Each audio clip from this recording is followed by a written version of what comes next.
Hi everyone, welcome back to Radio Night Crime. Before you drift off, let me know in the comments where you're listening from. If you're enjoying the stories, don't forget to like and subscribe. Now let's relax and jump into tonight's case.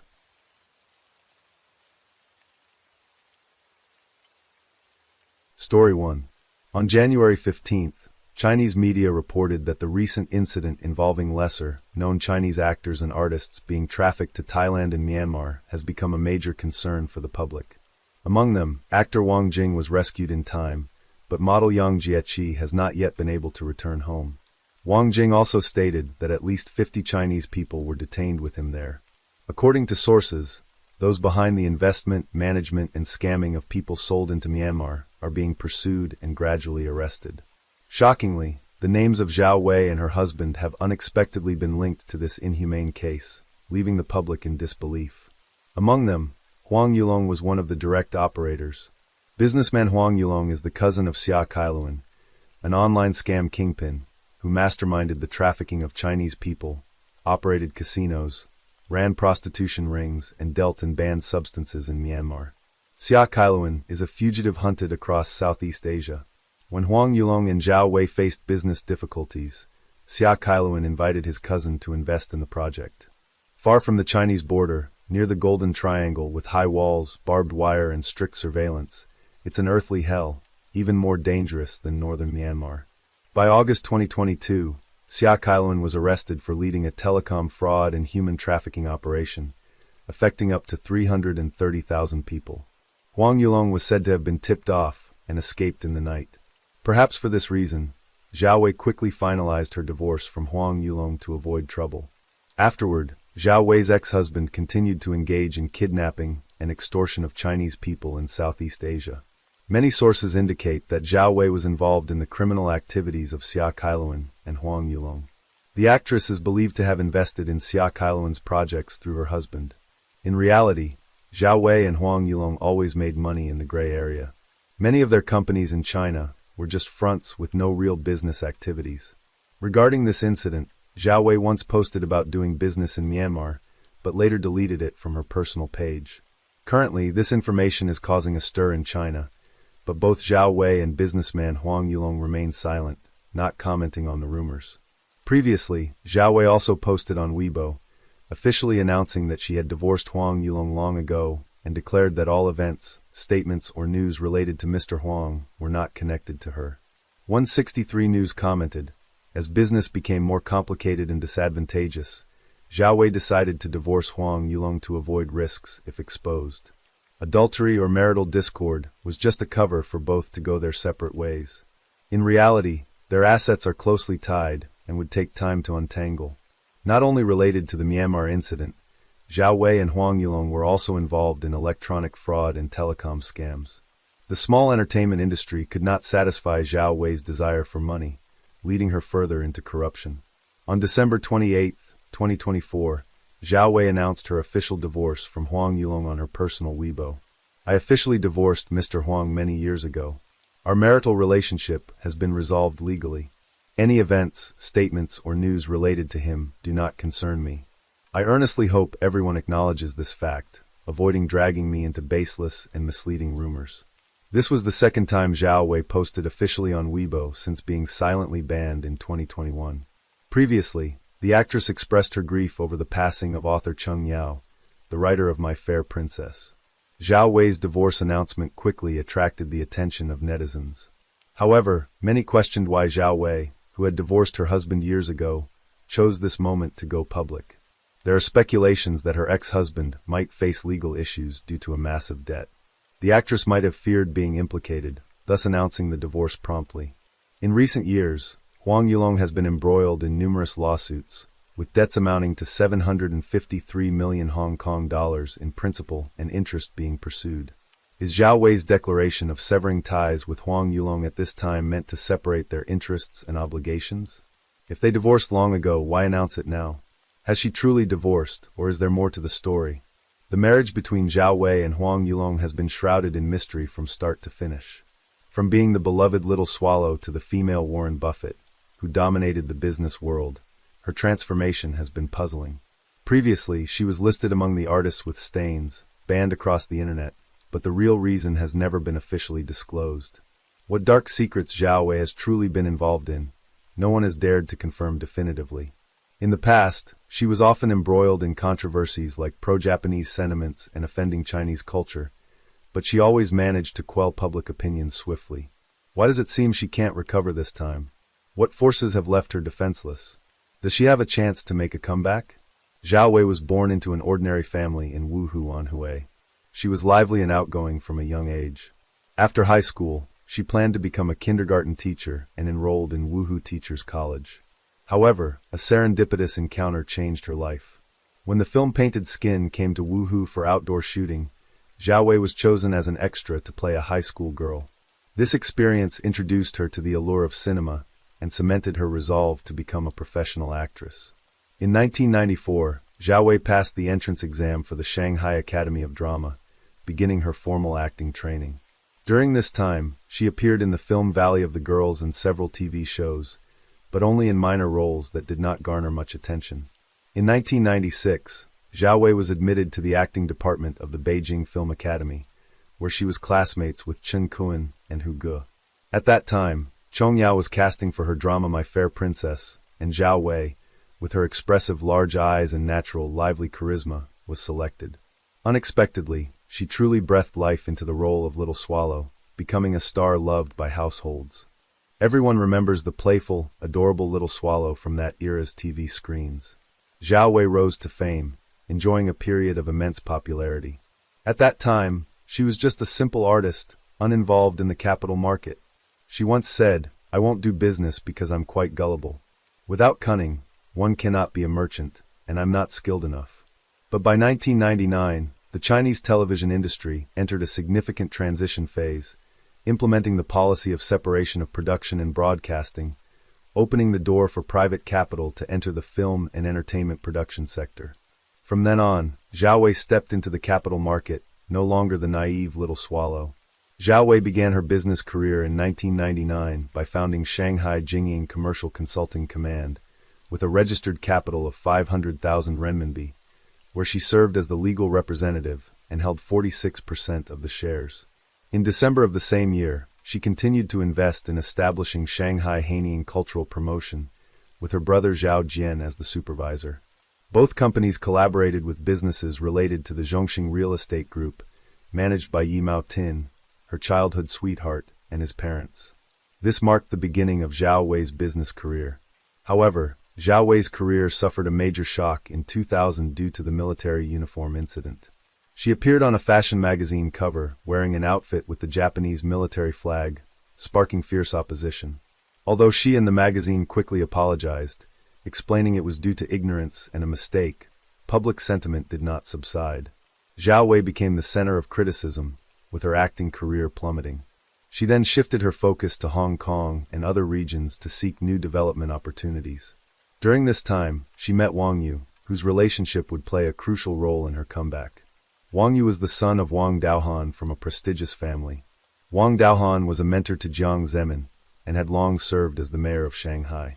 With Wang Yu's help, Zhao Wei was first invited to participate in that year's Spring Festival Gala and gradually restored her career.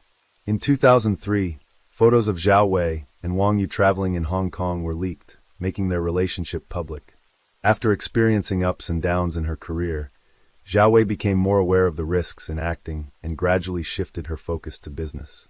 In 2002, she invested 2.1 million renminbi to establish Beijing Princess Cultural Promotion Comex, Lamteed, transitioning from actress to producer. The following year, she became the fifth largest shareholder of Chongqing Luqiao, a company listed on the A-share market, officially entering the capital market. Subsequently, Zhao Wei continued to invest in several other companies like Mengel Liquor Trading Company, Yersuletuo Tanlery, and Yabendian Film Kamakyo Localidad. But none created significant impact until she met Huang Yulong. It must be said that Zhao Wei has always had a keen eye for people. Her friends are either high-ranking officials or wealthy entrepreneurs. Her classmate Hu Gu publicly expressed affection for her, and Nicholas Tse also admitted to having feelings for her, but none caught her eye. So why did she choose to marry Huang Yulong, a man with little formal education, who had been previously married and had a child? Zhao Wei once candidly shared, I don't expect much from marriage. To me, a spouse is more like a partner or companion. Perhaps this thought stems from her life philosophy. In a 2009 interview, she referred to the concept of polite physical relationships, which sparked much controversy. According to her description, when two people of different genders are alone, acknowledging their mutual attraction or expressing trust, going to bed is merely a courtesy, not out of love or desire, but as a form of etiquette, similar to shaking hands, a social communication need. Zhao Wei believed this was an expression of gender equality, a compliment to the other's attractiveness. That same year, Zhao Wei opened the Yufu restaurant in Beijing's Sanlitun area, stating, "My current dream is to do business, to become very wealthy." With pursuing money as her ideal and viewing going to bed as a social ritual, Zhao Wei's values set her up for the consequences she would face. Returning to Huang Yulong, his background remains shrouded in mystery. Before marrying Zhao Wei, no information about him was found in public media. Later, there was information suggesting that Huang Yulong was born into an ordinary peasant family. In the 1970s, he worked alongside villagers, raising ducks and farming. At over 10 years old, he followed his father to Shenzhen to start a new life. This might only be part of the truth. The Beijing News once obtained documents showing that between 2000 and 2002, Huang Yulong worked at Shenzhen Zhonghong Kong Entertainment Company, whereas London, a subsidiary of Zhonghong Real Estate Group, which operated high-end club services. In December 2001, at just 25 years old, Huang Yulong spent 2.34 million renminbi to buy a 183 square meter apartment in Shenzhen. In March 2002, he became the general manager of Shenzhen Dongguan Industrial Development Company, Lintang, and also managed Guangzhou Jinyezi Hotel Kokens Lintang. The Jinyezi Hotel was established in April 2003. In March 2004, Huang Yulong invested 490,000 renminbi in Shenzhen Huanri Industrial Commercial Landalighted, later increasing the registered capital from 1 million renminbi to 150 million renminbi, with Huang contributing 73.5 million renminbi, owning 49% of the shares. If Huang Yulong truly came from an ordinary peasant family, where did the money for buying houses and starting companies come from? Shaka Island, a new media outlet under the People's Daily of the Chinese Communist Party, once published an article stating that Huang Yulong was a driver for Su Zhongheng, the former mayor of Shenzhen, who was later dismissed. In 2011, Su Zhongheng was sentenced to prison, forcing Huang Yulong to flee to Singapore. He then suddenly became a mysterious tycoon in Singapore. There are reports suggesting he took over Su's overseas assets. After Su Zhongheng was sentenced to death with a 2-year reprieve, Huang Yulong reappeared and married Zhao Wei. However, Huang Yulong denied ever being a driver for anyone. He married Zhao Wei in 2008. So, was the party's media outlet inaccurate? Or did Huang Yulong intentionally hide the truth? The Shenzhen Connection column of China Business News, which has ties to the Chinese government, revealed that Huang Yulong was the grandson of Huang Liman, former secretary of the Shenzhen Municipal Party Committee. Huang Liman was a key figure in Jiang Zemin's faction and also his mistress. Huang Liman's main activity in Shenzhen was from 2001 to 2005, coinciding with Huang Yulong's activities there. In 2008, Zhao Wei quietly married Huang Yulong, who held Singaporean citizenship. They had a daughter together. After Zhao Wei disappeared, a photo unexpectedly circulated online, showing Zhao Wei hand in hand with a man in a crowd.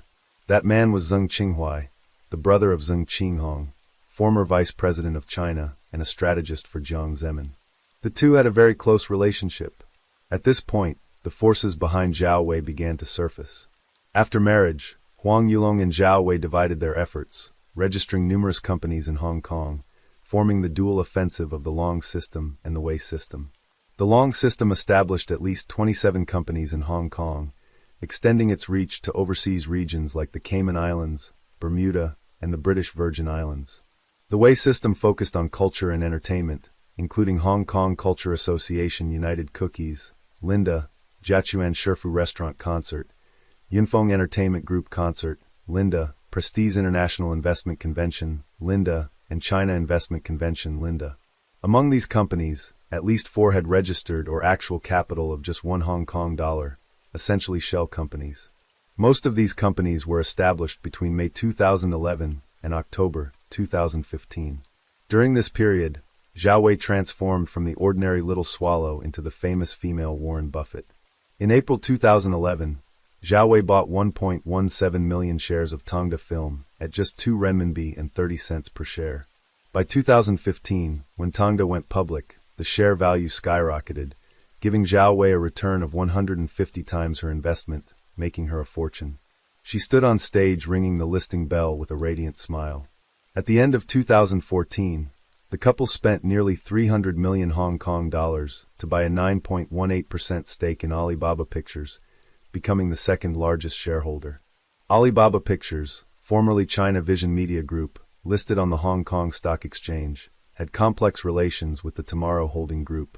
The head of China Vision, Dong Ping from Baotou, Inner Mongolia, was a fellow townsman of Chu Hongwen, the wife of Xiao Jianhua, the owner of Tomorrow Holding. Dong Ping was also considered the white glove of the Zheng Qinghong family. Through acquiring 60% of China Vision's shares, Alibaba Pictures successfully borrowed a shell to list on the stock exchange.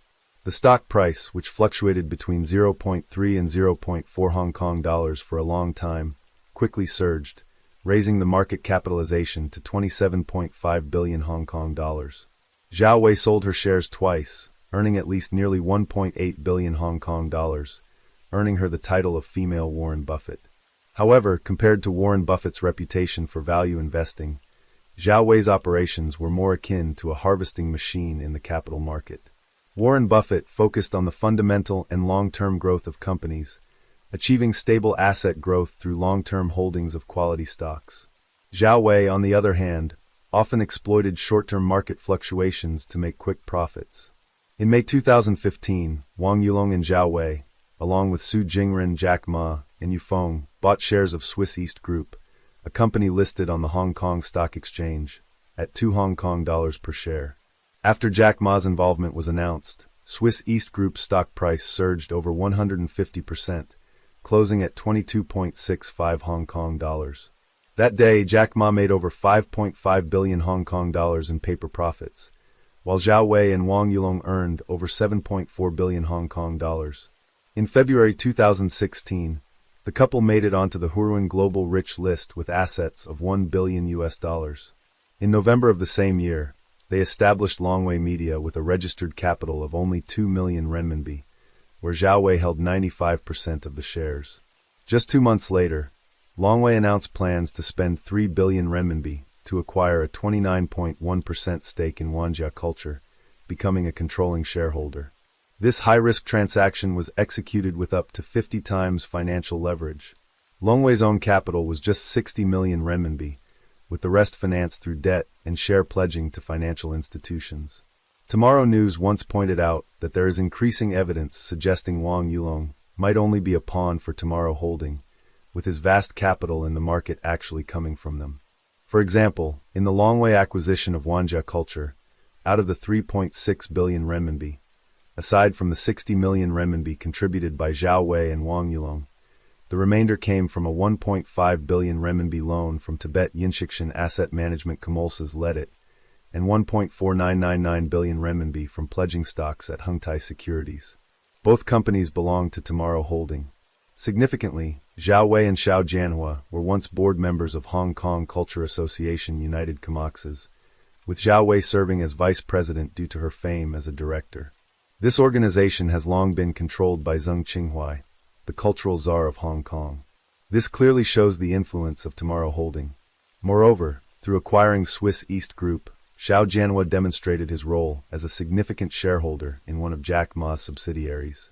A former executive of Swiss East Group revealed, "When we had the opportunity to invest in Jack Ma's companies, it often went through Wang Yulong or the Yunfeng Fund." The Yunfeng Fund was established by Jack Ma and Yufeng in 2010. Although legal records do not mention Xiao Jianhua, other documents show that he actually invested in Swiss East Group alongside Jack Ma through 3 different companies, 2 of which were owned by Xiao Jianhua's representatives.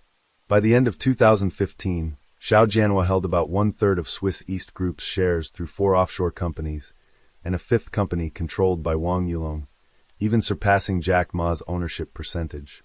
Of course, Xiao Jianhua was just the white glove for the Zhang family. Legal records show that Tomorrow Holding, owned by Xiao Jianhua, not only became the largest shareholder of Swiss East Group, but also dispersed an additional $190 million to an unnamed beneficiary. This payment is a typical secretive operation method in Hong Kong's financial sector, using supplementary agreements to hide the real owners of shell companies. So who is this anonymous beneficiary?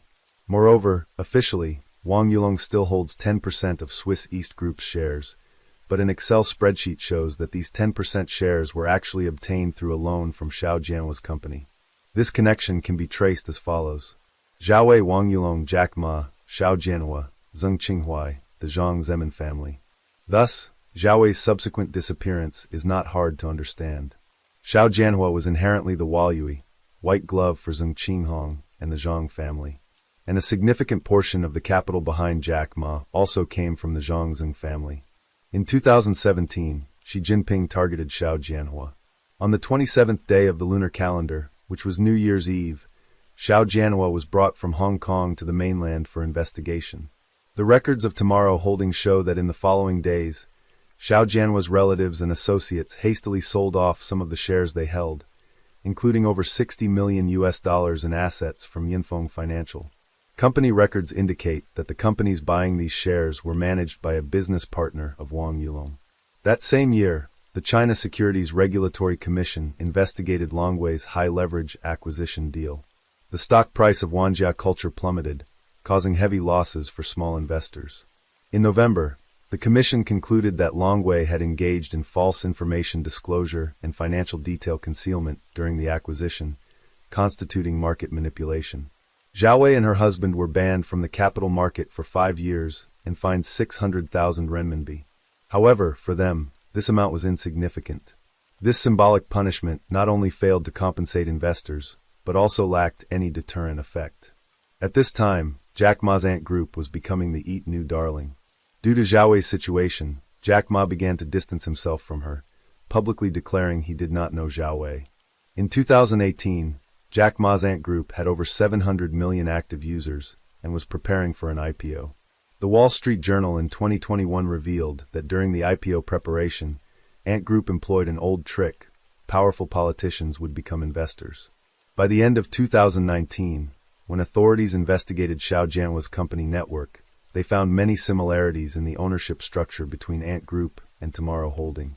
Although Xiao Jianhua was under secret detention, any company related to Tomorrow Holding any data held by Tomorrow Holding when Ant Group was valued at over $313 billion and expected post-IPO 0.1% of the shares would be worth about $307 million. Corporate records showed that a fund managed by Yinfeng Financial was one of Ant Group's largest shareholders, and an employee of Xiao Jianhua was the largest individual investor in this fund. Other investors included Jack Ma's friends and Zhao's mother. In November 2020, the IPO of Ant Group was suspended, dealing a heavy blow to Jack Ma and his company. Subsequently, Zhao's assets were frozen one by one, and she and Huang Yulong became entangled in various debt lawsuits. In 2021, Zhao was unexpectedly banned across all platforms, her works were removed, and her name could not even be found on any platforms. She completely vanished from the entertainment industry. However, the reason for her downfall was never officially disclosed, which attracted widespread public attention. If she had committed a crime, why wasn't it clearly announced? That year, a list circulated online, allegedly published by the government, listing 25 artists with stains with Zhao at the top, categorized under political issues. Analysts suggested that Zhao might have been caught in the power struggle between Xi Jinping and the Jiang Zemin, Zheng Qinghong faction. She might have participated in a Communist Party interest group formed by anonymous shareholders of Alibaba, helping the Jiang and Zheng families launder money. An old photo of Zhao with Hillary Clinton was brought up again, claiming she was the second largest foreign donor to Hillary after Saudi Arabia. After Zhao was purged, her family faced many adversities.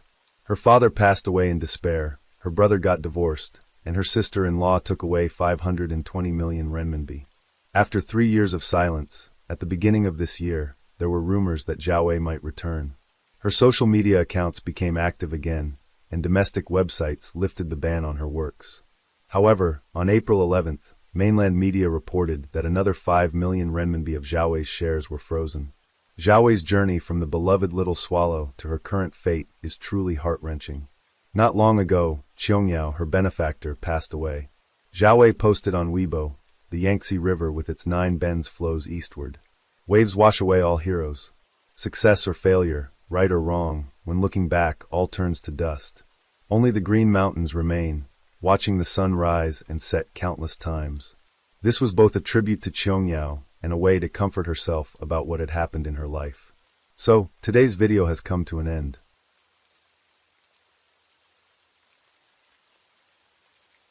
Story 2. I hope that all those living and working abroad always remain vigilant, pay close attention to personal safety, and enhance their preventive awareness. Properly preparing preventive measures is extremely necessary. First, I would like to extend my gratitude to the government of Myanmar, followed by the government of Thailand, and finally to the Chinese embassy, as well as the Chinese government. I want to stress that Thailand is not inherently dangerous. The trouble I encountered only began after crossing the border. People can definitely visit Thailand for tourism, but they should be especially cautious about their safety when traveling. The individual in the video is Wang Xing, a male actor who has recently caused a stir on Chinese social media. He was allegedly kidnapped and taken to an electronic scam hub in Myanmar. This incident not only shocked the public, but also exposed the perilous nature of transnational crime, raising pressing questions about the safety and the responsibility to protect artists in the volatile international environment.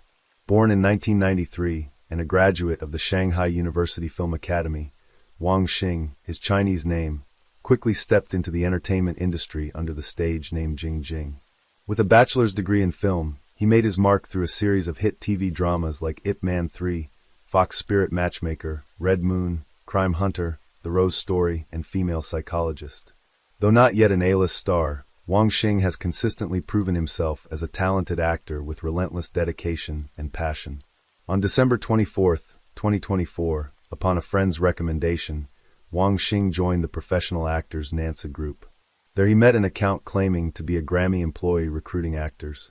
This account, identifying itself as Yen Shilio, contacted Wang Xing, introducing him to a work opportunity at a renowned entertainment company in Thailand. On December 26th, Wang Xing's girlfriend, Jia Jia, helped him record an audition video. To his surprise, the very next day, he received notification of his selection. However, Wang Xing remained somewhat skeptical about the filming location. By December 30th, he declined the offer, citing a busy schedule. However, Yen Shilio persuaded Wang Xing that time was of the essence, and they couldn't replace him. Wang Xing also looked up the company, and found they had produced many outstanding works. Eager to expand his career opportunities abroad, he eventually decided to go to Thailand. At around 9 p.m. on January 2nd, Wang Xing departed from Shanghai Pudong Airport. Around 2 a.m. on January 3rd, he landed at Bangkok's Suvarnabhumi Airport. At 3:16 a.m., he entered the country with his Chinese passport and a non-immigrant visa, with permission to stay until March 3rd. He declared his accommodation as a hotel on Phuket Island. By 3:40 a.m., he left the airport in a prearranged vehicle. By 10:40 a.m. Beijing time, Wang Xing was in Mae Sot District, Thailand, adjacent to the Myanmar border. This was the last confirmed location of him in that area. With its complex terrain and extensive border, law enforcement in Mae Sot faces numerous challenges, making it a hot spot for transnational criminal activities. Adjacent to Thailand's Mae Sot district, just across a river, Mae Wadi, Myanmar, has become a den for transnational crime organizations since 2020. With enticing job promises, they have lured thousands into sophisticated traps, turning the area into a dark place. Among these locations, the most notable is Apollo Park Industrial Area. Initial investigations revealed that the truck driver who transported Wang Xing was Thai. He confessed to being hired by a Karen soldier from Myanmar to take Wang Xing to a supermarket in Mae Sot. However, Wang Xing was taken directly to Apollo Park. The victim revealed that he was completely unaware he had crossed into Myanmar until he was kidnapped. According to reports, Kim Lau-hu, the head of Apollo Park, one of Myanmar's most notorious human traffickers, had his subordinate, Jean Shan, directly deceive and capture Wang Xing. In a later interview, Wang Xing disclosed that he was detained in a complex comprising 3 buildings. The first building was where newly kidnapped victims, mostly Chinese, were gathered. He was then moved to the second building, a training center, where over 50 others were also held. Here, Wang Xing and others were forced to undergo scam training for several days, focusing mainly on text message scams. He expressed being extremely frightened and concerned for his life.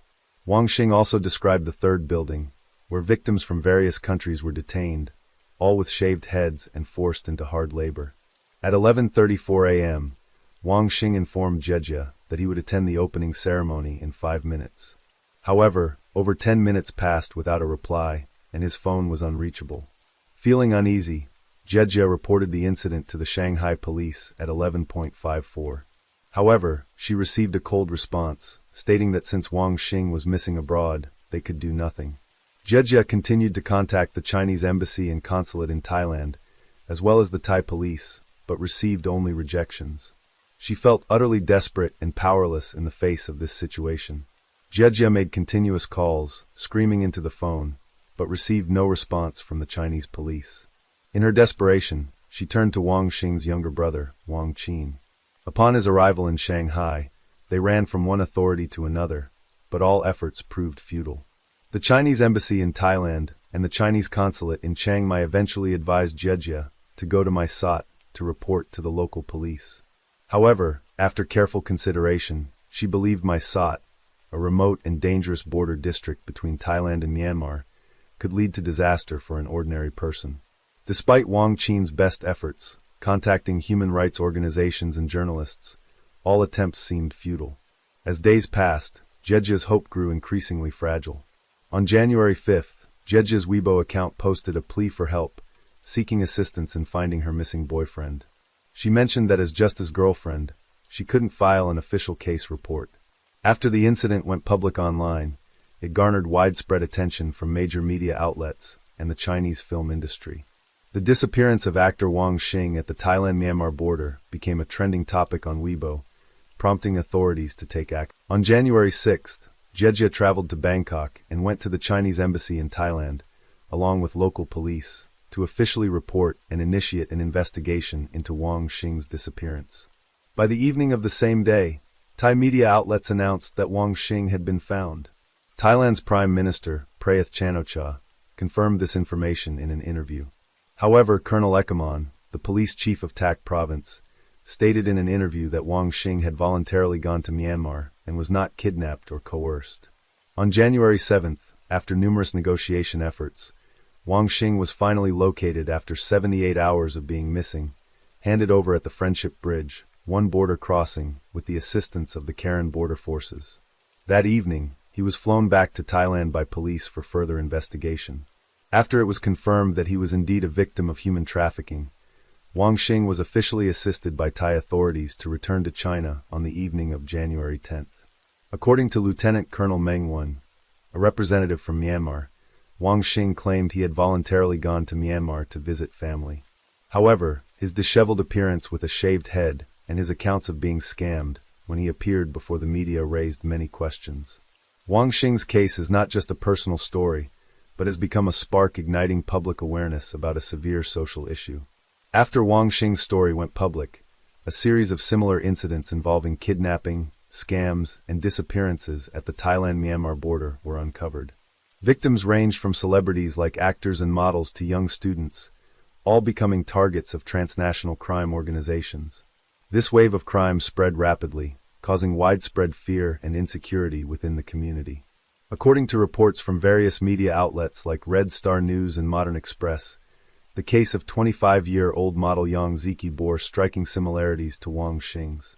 On the morning of January 17th, Sohu reported that Yang Ziki, the missing male model in Thailand, had been rescued and returned to China. Through his personal Weibo, he shared a video stating he was safe. Based on the IP data of the post, fans deduced that Yang Ziki had landed in Beijing. Unlike the devastated appearance of Wang Xing, Yang Ziki seemed more upbeat. In the video, the male model wore a hat and a mask, so viewers couldn't see his face clearly. However, many pointed out a suspicious detail in the video Yang Ziki shared. Specifically, his right fingernails were missing, showing signs of bruising from blood clots. This raised suspicions that the model might have had his nails removed during a month of abuse abroad. Previously, on December 8, 2024, Yang Ziki saw a casting call in a WeChat group. After registering, he was informed he had passed the audition and was provided with a very detailed schedule. Initially, Yang Ziki was somewhat skeptical, but after checking the information and documents provided by the other party, he dismissed his concerns. His family later discovered that the information Yang Ziki received was identical to what Wang Xing had received, and both were provided by the same fraudulent company. At 1:56 a.m. on December 20th, Yang Ziki departed from Daxing Airport, Beijing. By 6:16 a.m. local time, he landed at Suvarnabhumi Airport in Bangkok. He then got into a vehicle supposedly from the film crew. In the afternoon of the same day, he transferred to another vehicle, and his location at that time indicated he was near the Thailand-Myanmar border. On the morning of December 21st, Yang Ziki sent a distress message to friends, but then lost contact. His friends and family immediately reported to the police.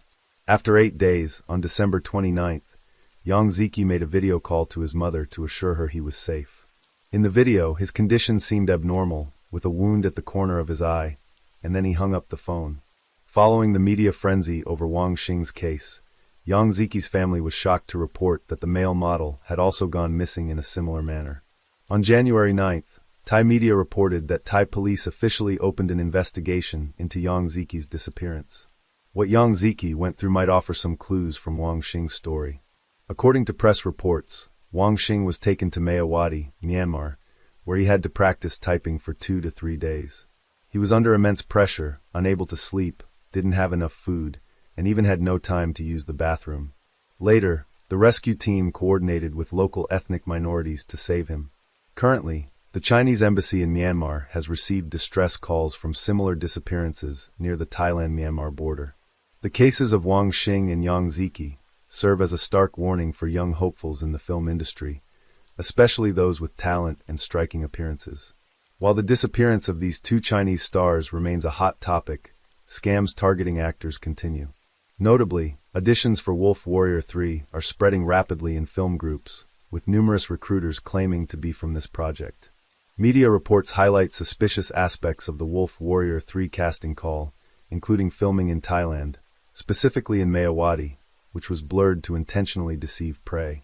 Additionally, the film crew requested 35 supporting actors, of which 30 were female, over 165 centimeters tall, aged 18 to 22, and not princess-like. The remaining 5 were male actors, aged 18 to 20, over 190 centimeters, with no acting experience required. The compensation included 20 days of filming with a daily wage of 800 to 1,000 renminbi, including food and accommodation. With a total income of about 20,000 renminbi upon project completion, for the role of an extra, this was indeed an attractive amount, easily deceiving aspiring young actors, especially since Wu Jing's Wolf Warrior 2 ended 7 years ago, and he is currently occupied with many new projects, making the production of Wolf Warrior 3 impossible. Therefore, this serves as a warning to actors considering online auditions or filming abroad to be cautious to avoid falling into sophisticated human trafficking scams. Recently, someone online compiled a list of people who have gone missing in Thailand over the past year, totaling over 1,000 by December 11th. Based on this list, some have been kidnapped and have contacted their families, indicating they are in the KK area of Myanmar. Wang Xing's case was just the tip of the iceberg. Families of victims with clear evidence have raised alarms, exposing a large-scale transnational human trafficking network. The number of victims is skyrocketing, estimated to be in the thousands, along with enormous financial losses. The Thailand-Myanmar border has become a devil's triangle, where scams, kidnappings, and human trafficking thrive. Thailand, with its strategic location, has become a significant transit point. This criminal network penetrates all levels of society, even having close ties with some Thai officials, making its eradication extremely challenging. Across the border in Myanmar, the KK area, under the protection of local military, has become a stronghold for criminal groups. Human trafficking has become a massive source of income, and dismantling these networks is far from easy. The Chinese government faces a complex problem, with the fate of these victims still a large question mark. Currently, Jin Shan, who directly deceived and captured Wang Xing, has been arrested, but the repercussions of this case remain severe. Wang Xing's kidnapping not only shook tourists' confidence in Thailand's safety, but also inflicted heavy losses on the country's tourism industry. Numerous trips have been cancelled, major events postponed. Singer Chen Yixuan, one of Hong Kong's stars, had to cancel a concert in Bangkok due to safety concerns for fans. This incident has dealt a significant blow to Thai tourism, especially in Phuket, a paradise for Chinese tourists. In reality, transnational human trafficking, particularly the route from Thailand to Myanmar, has existed and grown for years. Annually, approximately 70,000 people, mostly Chinese, are kidnapped and taken to Myanmar. Official statistics only scratch the surface, indicating the issue is far more severe than known. Wang Xing's case is not just a personal tragedy, but a profound lesson for governments, organizations, and individuals in combating transnational crime. It demands stronger measures to protect people from similar threats in the future.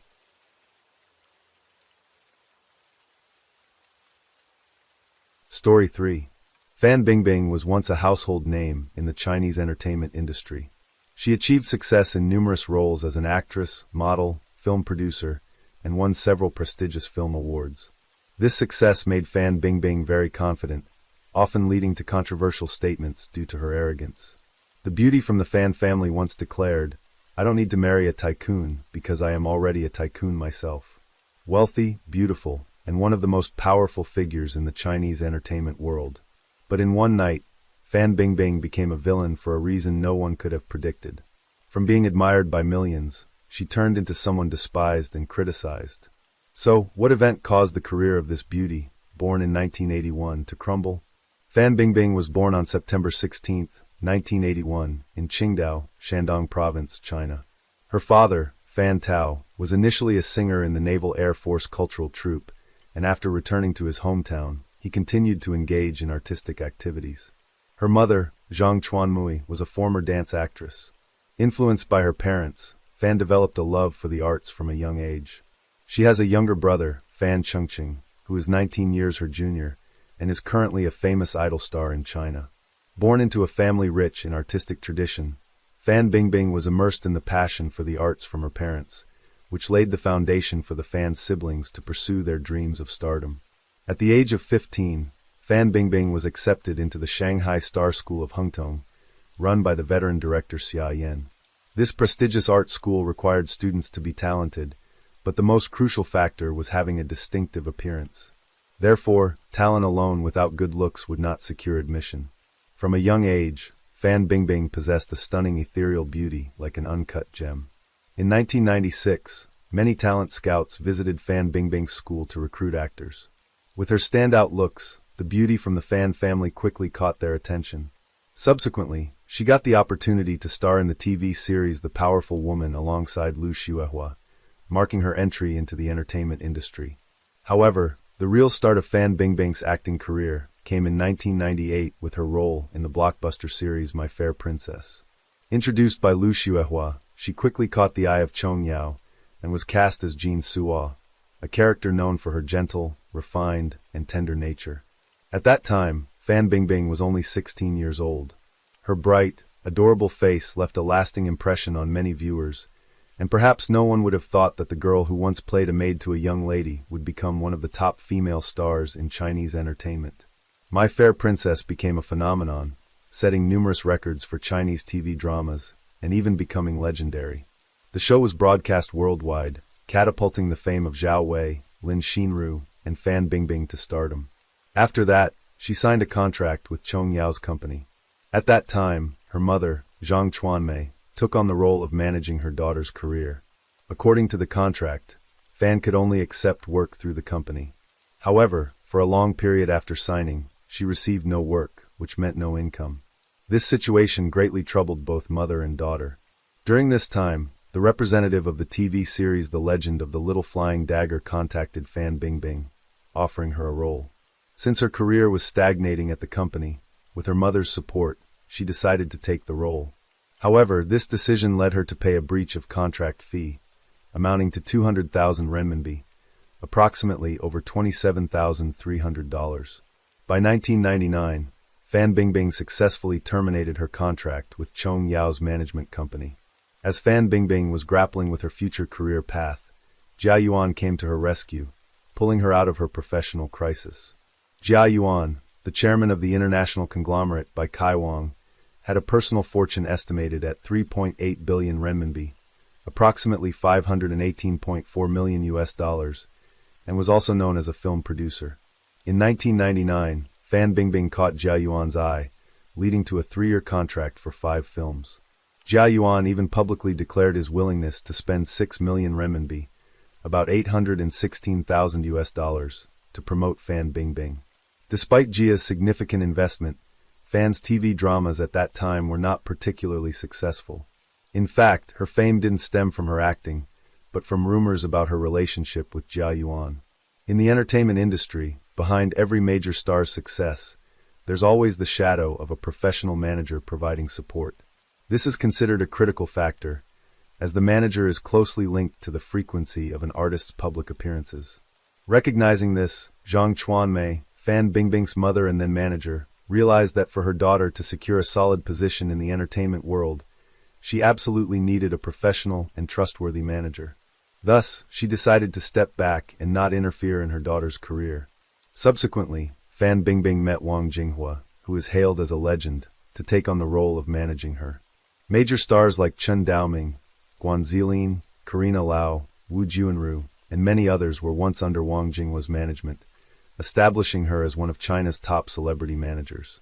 Joining Wang Jinghua's company provided Fan Bingbing with better opportunities after a long period of work with little success. From this point, she ventured into Hong Kong's film and television industry and became acquainted with the seasoned Hong Kong actor Sammo Hung. Fan Bingbing and Sammo Hung had collaborated on the film The New Big Boss in 1998. She was very much favored by the king of Hong Kong action, and was even taken in as his goddaughter. Sammo Hung admitted to gifting Fan Bingbing a luxurious apartment worth 50 million renminbi, around 6.8 million US dollars, though he insisted he had never set foot in it. The story between the My Fair Princess, Beauty, and Sammo Hung consumed much media ink. Even now, despite Sammo Hung severing ties with Fan Bingbing, rumors about them continue to circulate and be discussed. Indeed, at that time, with Sammo Hung's help, Fan Bingbing gained numerous opportunities. She officially joined the Hong Kong film scene, starring in TV series like The New Big Boss, The Lion Roars, The Legend of the Heavenly Sword, and Dragon Saber 2, and many others. However, Fan Bingbing later ceased collaboration with Sammo Hung due to the overwhelming public pressure she couldn't withstand. She then signed with Huai Brothers. Around Fan Bingbing, 2 pivotal men once again emerged, Wang Zhonglei and Feng Xiaojiang. Wang Zhonglei, the largest shareholder of Huai Brothers, upon meeting Fan Bingbing and recognizing her divine beauty, had the intention of turning her into a cash cow for the company. Consequently, Fan starred in several TV dramas, becoming a familiar face to audiences, though her acting didn't leave a special mark, as the public still remembered her from the role of Jean Suo in My Fair Princess. While Fan Bingbing was struggling to establish her name in the hearts of the audience, another man appeared, the renowned director Feng Xiaojiang. In 2003, her role in Feng Xiaojiang's film Cell Phone, as the lover of the male lead, catapulted her fame. The movie earned her the Best Actress award at the 27th Hundred Flowers Awards, helping Fan Bingbing shake off the vast actress label in the eyes of the public. She began to feature in more films, establishing herself as a top-tier screen actress. With these successes, Fan Bingbing hoped to become Huai's top earner. However, to achieve this status, she had to compete fiercely with Li Bingbing and Zhou Sun. To the audience, when comparing their acting prowess, Fan Bingbing was the least standout. She was often embroiled in romantic rumors with Huai's boss, Wang Zhonglei, or the chairman of Evergrande Group. The presence of influential men around her career led the public to label her as a fox spirit. In 2007, Fan Bingbing starred in Lost in Beijing, a work by young Chinese director Li Yu, which officially made it into the selection for the 57th Berlin International Film Festival, marking her first international award nomination in her career. The film officially introduced Fan Bingbing to the international stage, bringing her into contact with Hollywood, the pinnacle of global cinema. Following this, she starred in several films, including Iron Man 3, X-Men, and others. Also in 2007, her contract with Huai Brothers concluded, and Fan Bingbing met Mu Xiaoguang. A mogul in the Taiwanese entertainment industry, Mu Xiaoguang was eager to help Fan Bingbing, and in 2008, he was ready to manage her. Thanks to Mu Xiaoguang's assistance, Fan Bingbing earned a lot of money and established her own studio. There were many rumors surrounding this artist-manager relationship. When asked about her relationship with Mu Xiaoguang, Fan Bingbing stated she considered him like a father. Since becoming famous, Fan Bingbing's name has always been associated with rumors involving men. Behind the entertainment queen wasn't just Mu Xiaoguang, but many other men as well. Among her rumored lovers, only one man was publicly acknowledged by her, actor Li Chun. On May 29, 2015, Li Chun posted on Weibo, "Thank you for being with me. I am very happy," along with a photo of him and Fan Bingbing. Fan Bingbing also shared an image with Li Chun, captioning it, "Us," confirming they were now a couple. After going public with their relationship, the two remained very sweet. On September 16, 2017, Li Chun successfully proposed to Fan Bingbing. Unfortunately, this romance did not blossom into marriage. Throughout her acting career, Fan Bingbing always encountered men willing to assist her. However, when she became a superstar, her career also ended in their hands. Before starring in Cell Phone, director Feng Xiaoguang had invited Kuei Yongyuan, a famous host from China Central Television at the time, to play the male lead. However, CCTV's rules prohibited hosts from acting, so Kuei Yongyuan declined Feng Xiaoguang's offer. However, after the movie was released, many viewers noticed that the male lead storyline bore a striking resemblance to Kuei Yongyuan's life, though not in a flattering way. The film, starring Fan Bingbing, Guyu, Zhang Guoli among others, told the story of host Yan Xioi, who seemed decent on the outside, but was actually a scoundrel and a womanizer. Due to leaving his phone at home, his wife discovered his secret affair, leading to her suffering from depression. At that time, many articles pointed out the similarities between the character Yan Xioi and Kuei Yongyuan, suggesting the host was the real-life inspiration for the male lead. Notable parallels included Kuei Yongyuan hosting the talk show Tell It Like It Is, and his long battle with depression. Moreover, the character Yan Xioi, played by Guyu, had the same hairstyle and speaking style as the former CCTV host, even using one of Kuei Yongyuan's famous anecdotes. Facing the outrage of the male host, director Feng explained to his partner that he didn't expect Kuei Yongyuan to take it so seriously. It was just a jest. However, the film had a significant negative impact, affecting Kuei Yongyuan's family life and public image. Although not directly naming the male host, viewers of the film believed the character was based on him. Subsequently, Kuei Yongyuan stopped hosting programs at CCTV due to his depression, which sparked a conflict between him and director Feng Xiaojiang. Despite Kuei Yongyuan's anger, director Feng Xiaojiang and Fan Bingbing proceeded with Cell Phone 2 in May 2018. On May 10, 2018, Feng Xiaojiang posted the movie poster for Cell Phone 2 on Weibo. The very next day, Kuei Yongyuan expressed his frustration on Weibo, criticizing director Feng Xiaojiang for announcing the sequel. Kuei believed Feng was using the film to smear his personal life, which truly enraged him. On May 24, 2018, Fan Bingbing was awarded the title of National Spiritual Creator. This award is given to individuals who have achieved extraordinary accomplishments, inspiring many Chinese people to strive relentlessly, positively, progress, and realize personal values as a driving force for the advancement of the entire society. Following this, Kuei Yongyuan posted on Weibo saying, "Someone truly dared to award it. Someone truly dared to accept it." The host's words were full of implication, but didn't name the recipient directly. As if indirectly responding to Kuei Yongyuan's post, Fan Bingbing shared a status update stating she was filming Cell Phone 2 and was very happy, accompanying it with 3 selfies under the post. At that time, Kuei Yongyuan felt that Fan Bingbing's Weibo content was targeting him, which provoked extreme anger in him. Thus, on May 25, 2018, Kuei Yongyuan posted a screenshot of a 10 million renminbi performance contract. Although the contract did not mention Fan Bingbing, the criticized subject was the actress. Over the next few days, Kuei Yongyuan continued his attack on Feng Xiaojiang on Weibo, criticizing screenwriter Lu Jinyan and his family. And Kuei Yongyuan truly caught the public's attention. On May 28th, Kuei Yongyuan revealed the detailed version of the 10 million renminbi contract. This time, the host disclosed Fan Bingbing's name on the contract. The next day, Kuei Yongyuan revealed another authorization document. Why sign 2 contracts? In reality, this practice involves having a small contract and a large one. The small contract isn't afraid of being exposed, while the large one, worth 50 million, isn't recorded. Anyone could easily pocket 60 million renminbi. Now the issue arose, why was the 50 million taken in such a secretive manner? And after receiving 60 million, she only filmed for 4 days.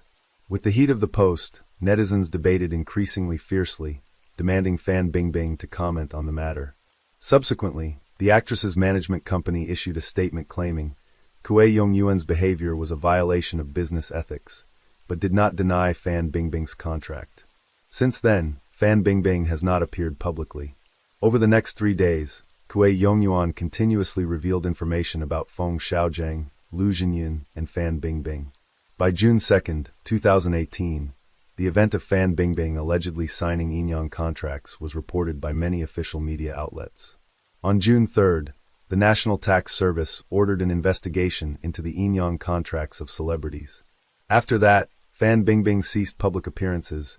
Rumors related to her quickly became the focal point of public discourse.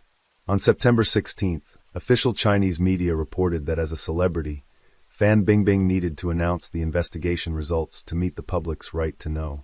Until October 3, China's official media, Xinhua News Agency, announced that Fan Bingbing's method of tax evasion was through the use of Inyang contracts to conceal her massive income from art projects. Specifically, from the 2018 investigation results, Fan Bingbing received a fee of 30 million renminbi, approximately $4.1 million, for participating in the project, The Bombing. However, the actress only declared 10 million renminbi to the tax authorities. The remaining 20 million renminbi, about $2.7 million, was split into smaller contracts. This allowed Fan Bingbing to evade 6.18 million renminbi, around $845,000, in personal income tax, 1.12 million renminbi, about $153,000, in business tax plus additional fees, totaling 7.3 million renminbi, approximately $998,000. Because Fan Bingbing used the trick of splitting contracts to obscure the actual amount, her fines were tripled. Additionally, for exploiting her agency to commit tax fraud, she was also fined triple. In total, the fine for tax evasion of the legendary beauty Wu Meinyang amounted to $130 million. Under current law, if Fan Bingbing completes the tax payment within the stipulated time, she will not face criminal charges.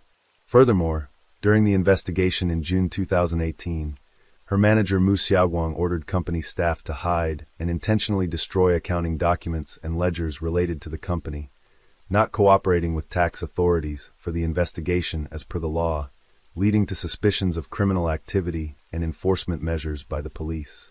After confirmation from the authorities, Fan Bingbing could no longer avoid it. On social media, the actress posted a lengthy statement of thousands of words, admitting her fault and accepting the consequences.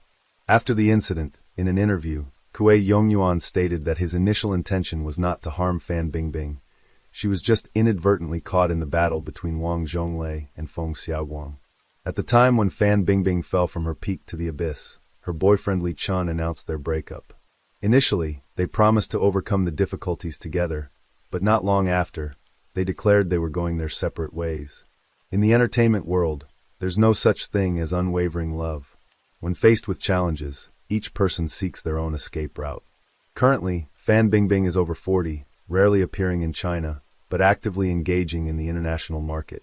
She has appeared on foreign magazines and at international events multiple times.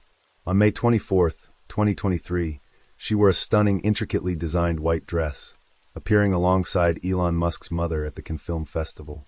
During the event, Fan Bingbing changed into 16 different dresses. Her appearance still shone as brightly as ever, with her eyes and lips exuding charm and allure. While active internationally, Fan Bingbing has been trying to return to the Chinese mainland market to rebuild her career, but faces numerous obstacles. Currently, Fan Bingbing is considered an artist with disgraceful behavior, and the image and status she built over many hard years have been destroyed by her own actions. Currently, tax evasion by celebrities is quite common, and Fan Bingbing's case has shed light on the chaotic state of the Chinese entertainment industry. The fines celebrities have to pay for tax evasion are amounts that ordinary people could hardly earn in thousands of years. It's hard to imagine just how much Fan Bingbing's peak earnings were.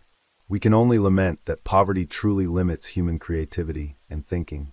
There's an opinion that some stars, when faced with the huge temptation of enormous fees, often lose themselves. They develop a sense of complacency, believing that if they're not caught once or twice, they'll never be caught. But celebrities should have a good awareness, understanding that their actions and words have a significant impact on society. They shouldn't neglect their morals and image for the sake of money, damaging public trust. Truly, we can see that Fan Bingbing tried to advance her career, but unfortunately, a slight misstep leads to a vast deviation, and she had to pay the price. Therefore, one should not rely on the hope of luck, thinking that their wrongdoings will remain unknown forever. The best way to ensure others don't know is not to do it in the first place.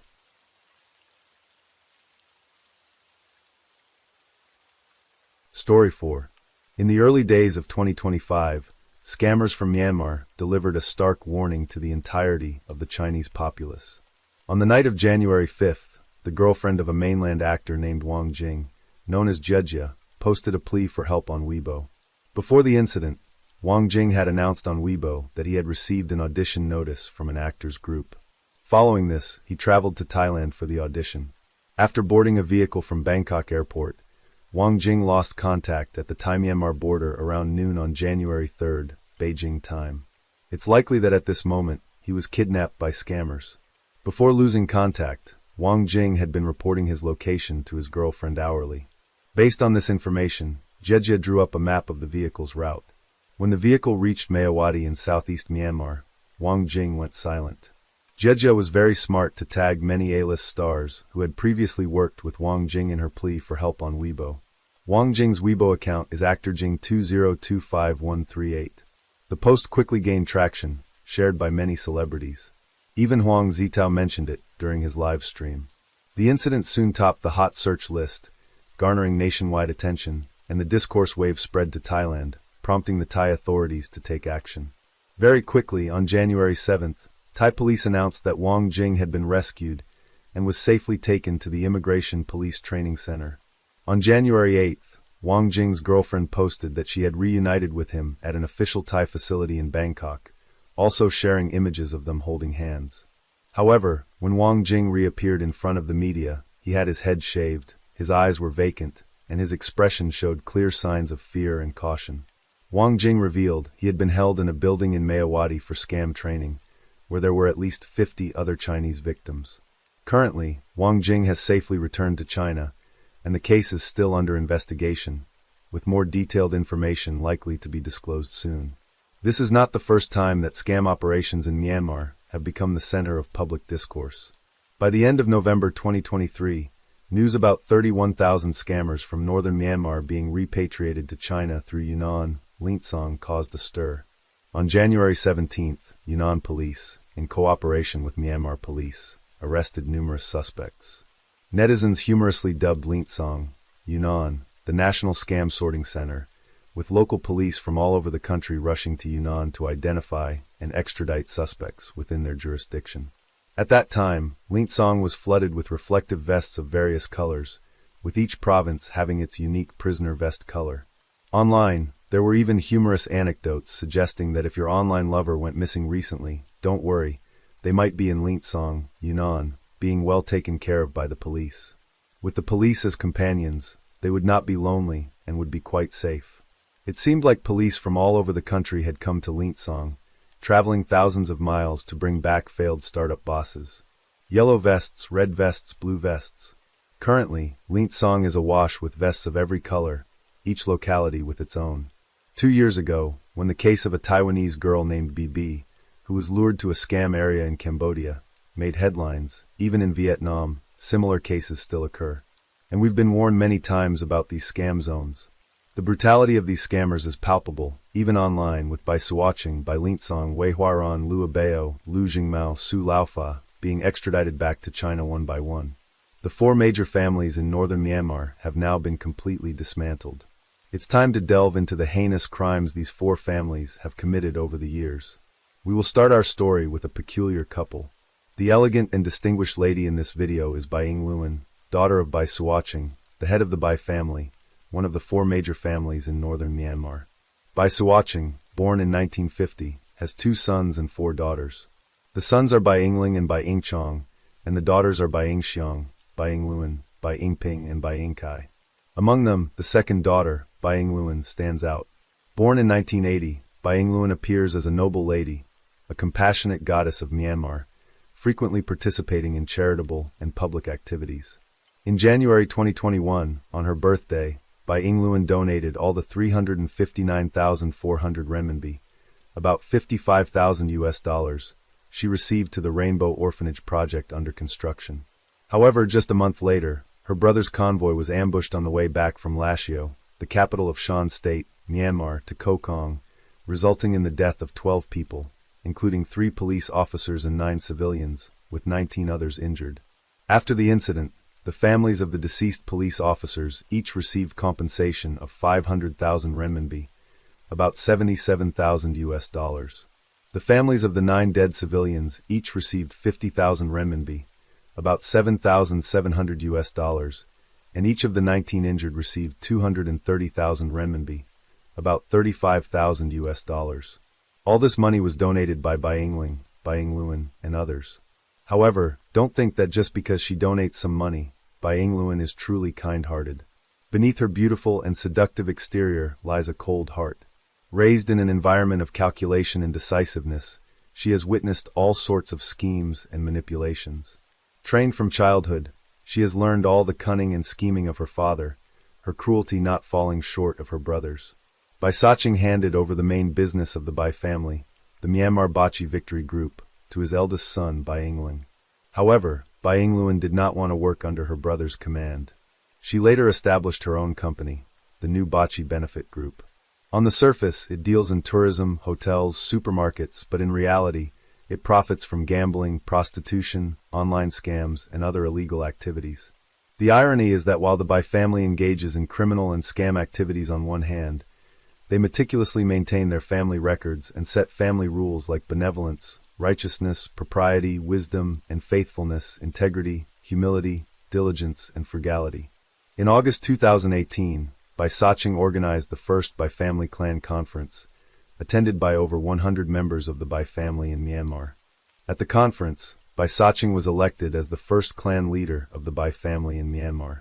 A public video showed Bai Suocheng advising his son-in-law at his daughter Bai Yingkai's wedding. Do not kidnap for ransom, harm others. These things must not be done. Even though we do these things, we must still maintain some good reputation, not let it be tarnished. Remember this well. Bai Yinglan also has a close friend named Wei Rong, the daughter of Wei Huairan, the founder of the Wei family, one of the 4 major families in northern Myanmar. Wei Rong's cunning is no less than Bai Yinglan's. This pair of best friends is known as the twin beauties of northern Myanmar, the duo who exploit the strongest parts. Both are adept at using charitable activities to cover up their dirty deeds. A few years ago, Wei Rong seized the business opportunity from internet celebrities, creating a group of influencers to vigorously promote the advantages of northern Myanmar, such as high-paying jobs, monthly incomes in the tens of thousands of RMB, or beautiful girls worried about remaining single, creating the illusion that northern Myanmar was a paradise on earth. Li Zhaigao is an example. A man claiming to be from Wa State, Myanmar, of the Wa ethnicity, with dark skin and bright features, became famous on Douyin for a self-composed song, Tap Shan Ha. It wasn't until February 2022 that the official account of the Yuanshi County Police in Shijiazhuang City, Hebei Province, left a comment under one of his videos, stating, "Beware of Henry Group's art troupe. This is telecom fraud." Li Zhaigao's true identity was finally exposed. Subsequently, the police confirmed that the million-dollar star, Li Zhaigao, was actually a member of a scam gang in northern Myanmar. The Henry Group, mentioned by the Yuan Public Security Bureau, is the main industry of the Wei family. On the surface, the primary business activities of the Henry Group include hotel entertainment, tourism, real estate development, mineral and gold jewelry development, etc. But in reality, it is involved in drug trafficking, gambling, and banned substances. Wei Rong is the chairman of the Henry Group. When she took over, it was during the internet technology boom. She sensed business opportunities and, building on her father's gambling and prostitution businesses, opened up a new frontier, electronic fraud. Compared to adult content, gambling, and banned substances, Electronic fraud required the least investment and offered the most insane profits. The practitioners in the electronic fraud industry mostly came from China, and the victims were primarily Chinese as well. To attract more Chinese youths to work for her, Wei Rong used the internet to portray herself as a philanthropist who cares for poor children in China. She also frequently promoted the virtues of northern Myanmar, claiming gold was everywhere. But the truth is well known. What awaits you there are electric batons, imprisonment, and other forms of torture. You might even be buried alive while still conscious. Besides the Bai and Wei families, the four major families in northern Myanmar include the Lu Abeo family and the Lu Guidi family. To understand the relationship among these four major families, we must start with the 88 incident that happened in 2009. Myanmar is the second largest country in Southeast Asia, with a land area of approximately 676,500 square kilometers. It borders Yunnan, China, to the northeast and Thailand and Laos to the southeast. It has a population of about 55 million and 135 ethnic groups, with the Bamar, or Burmese, being the largest, accounting for 65% of Myanmar's total population. Administratively, Myanmar is divided into 7 regions and 7 states. The Bamar mainly live in the 7 regions, while the other minority groups reside in the 7 states. The 7 states enjoy high autonomy, not only differing greatly from the central regions in language and culture, but also possessing strong armed forces. Local armed groups are often in a state of tense confrontation with the central government. The largest of these 7 states is Shan State, located in eastern Myanmar. It has an area of 155,800 square kilometers, representing 14% of the country's total area. The population of Shan State is 6.63 million, making up 11.5% of Myanmar's total population. Together with Kachin State of Myanmar, Chiang Rai Province, the northern part of Chiang Mai Province in Thailand, and Luang Namna, Phongsali, and Udamsai provinces in Laos, these areas form the infamous Golden Triangle. Historically, Shan State was under Chinese control for even longer than it was under Myanmar. Hence, in terms of ethnic composition, Shan State has a close relationship with China. The Shan people, the primary ethnic group in Shan State, are essentially the Thai people from China. Shan State has 4 special regions. The first special region, Kokong, the second, Wa, the third, Kachin, and the fourth, Mongla. These 4 special regions are predominantly inhabited by Chinese. Here, people speak Chinese, write in Chinese characters, and even their customs are very similar to those in China, especially in Kokong, where 90% of the population are Kokong people, who are essentially Han Chinese, differing only in name. The 4 major families in northern Myanmar are also known as the 4 major families of Kokong, with their main operations centered there. Most of the scam syndicates in northern Myanmar are concentrated in Kokong, Wa, Mongla, and Tachalek, areas all within Shan State and part of the Three-Nose Land in the Golden Triangle. Speaking of Kokong, one cannot ignore a figure known as the King of Kokong, Feng Jiasheng. In 1965, the Myanmar government was determined to implement the Greater Myanmar Policy, which promoted the exclusive Burmese nationalism, leading to unprecedented ethnic tensions. Disgruntled by the racial discrimination from the Burmese military, Feng Jiasheng in Kokong led more than 30 soldiers to establish the Kokong People's Revolutionary Army. This force grew rapidly. In 1967, Feng Jiasheng joined the Communist Party of Burma, transforming the Kokong People's Revolutionary Army into a branch of the Burma National Liberation Army. With the support of the Communist Party of Burma, Feng Jiasheng drove out the Burmese military and other forces from Kokong. However, by the 1980s, the cooperation between Feng Jiasheng and the Communist Party of Burma also came to an end, with complex reasons we won't delve into. Firstly, many leaders within the Communist Party of Burma were Burmese, and Greater Burmese nationalism also began to spread within the party. In 1989, Feng Jiasheng initiated a military coup to break away from the Communist Party of Burma, declaring the establishment of the Myanmar National Democratic Alliance Army, commonly known later as the Kokong Allied Army, and achieved reconciliation with the Myanmar military government. Both sides agreed that Kokong would become a highly autonomous region of Myanmar, establishing the first special region administration of Shan State, with Feng Jiasheng as its chairman. During his rule, Feng Jiasheng introduced a comprehensive ban on banned substances in 1990. Before that, banned substances in Kokong, even throughout northern Myanmar, were notorious in the Golden Triangle. Since the mid-19th century, after British rule in Myanmar, opium cultivation was introduced to northern Myanmar. From then on, it sowed the seeds of instability, poverty, chaos, and crime in the region. The soil and climate in some mountainous areas of Kokong were very suitable for growing opium poppies, but not for other economic crops. Over time, drug trafficking became the primary economic pillar here, earning the Kokong people the moniker, the best in the drug business. Drug lords from all over the world flocked here, reaping enormous profits. In the 70s and 80s, Feng Jiasheng implemented the policy of using the army to protect drugs, using drugs to feed the army, which significantly improved local people's lives. However, with the development of the times, Feng Jiasheng recognized the harm of these flying substances. However, his prohibition measures touched the interests of too many people. In 1992, Feng Jiasheng's power was challenged by his subordinates, leading to a change in the 1995. Feng Jiasheng once again regained control of Kokong. Fast forward to August 8, 2009. The Myanmar government army, under the pretext of opium fields in Kokong, wanted to conduct inspections, leading to clashes with Feng Jiasheng's Kokang allied army. But Feng Jiasheng was unaware that some of his trusted generals had betrayed him, secretly reaching an agreement with the Myanmar military government. Among them was Bai Suacheng, the deputy commander of the Kokang allied army, the second in command of Kokong, who had followed Feng Jiasheng since the 60s.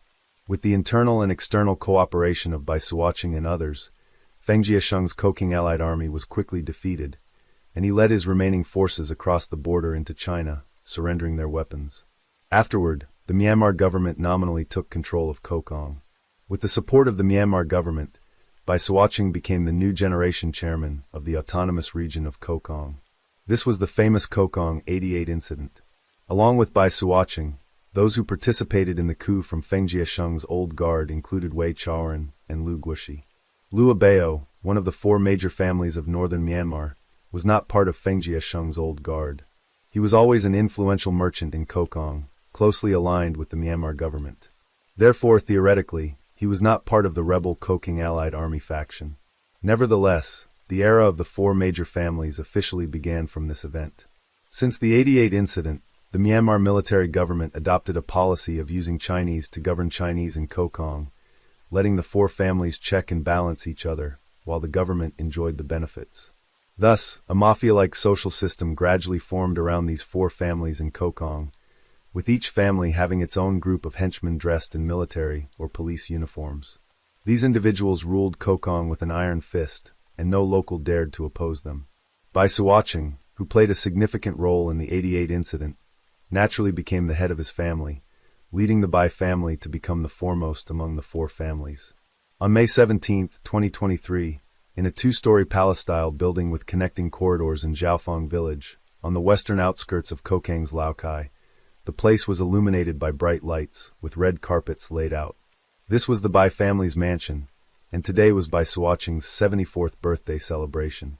Representatives from all departments of the Kokong administration were present, accompanied by militia, traffic police, and fire brigade escorts, with the most prominent being the fully armed Kokong police battalion. Someone likened the birthday celebration to a military parade.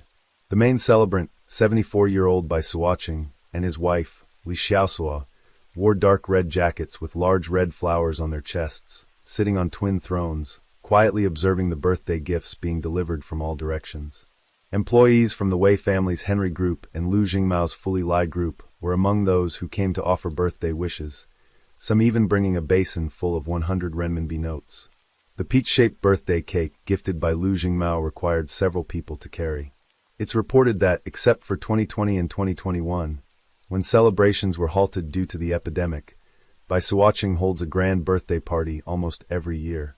When he turned 70, the celebration lasted from 8 a.m. until dawn the next day, attracting thousands of dignitaries from around the world to Kokong.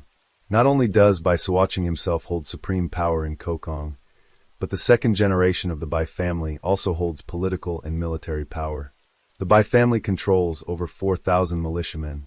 The eldest son, Bai Yingchong, is the chairman of the Baki Victory Group's board of directors and a standing committee member of the Kokong Autonomous Region. The second son, by Ingchong, built the notorious Shangxing Technology Scam Park, and holds numerous positions such as Deputy Director of Kokang's Finance Bureau and Deputy Director of the Economic Development Management Bureau. In 2017, the Kokang Militia Brigade was established, with Bai Ingchong, then only 25, appointed as the brigade commander. Bai Ingchong is very ostentatious in his work. On November 26, 2022, he hosted his 30th birthday party at Shangxing Technology Park, attended by local warlords and the second generation of political and business figures, toasting to his health. This could be said to be not just Bai Ingchong's birthday party, but also a large-scale gathering of the second generation of Kokang's political and business elite. Their massive illicit income has given them the confidence to flaunt and be arrogant. In November 2023, just as the crackdown on scam crimes in northern Myanmar was heating up domestically, a video showing many celebrities wishing Bai Ingchong a happy birthday went viral.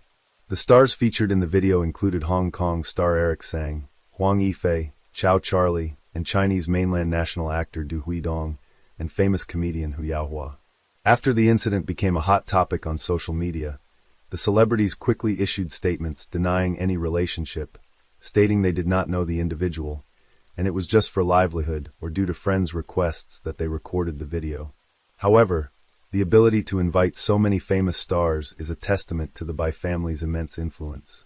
Additionally, Bai Suocheng's eldest daughter, Bai Ingxiang, is the chairwoman of the Kokang Women's Association and the chairwoman of the Kokang Charity Funds Management Council. His second daughter, Bai Inglan, was detailed earlier. The third daughter, Bai Ingping, is a member of the Bachi Victory Group's board of directors. And the youngest daughter, Bai Ingkai, along with her husband, runs a telecommunications scam operation. After the Bai family, the second most powerful family in the Bakong four major families is the Wei family, headed by Wei Chaoren. The Wei family is the only one with a regular military force.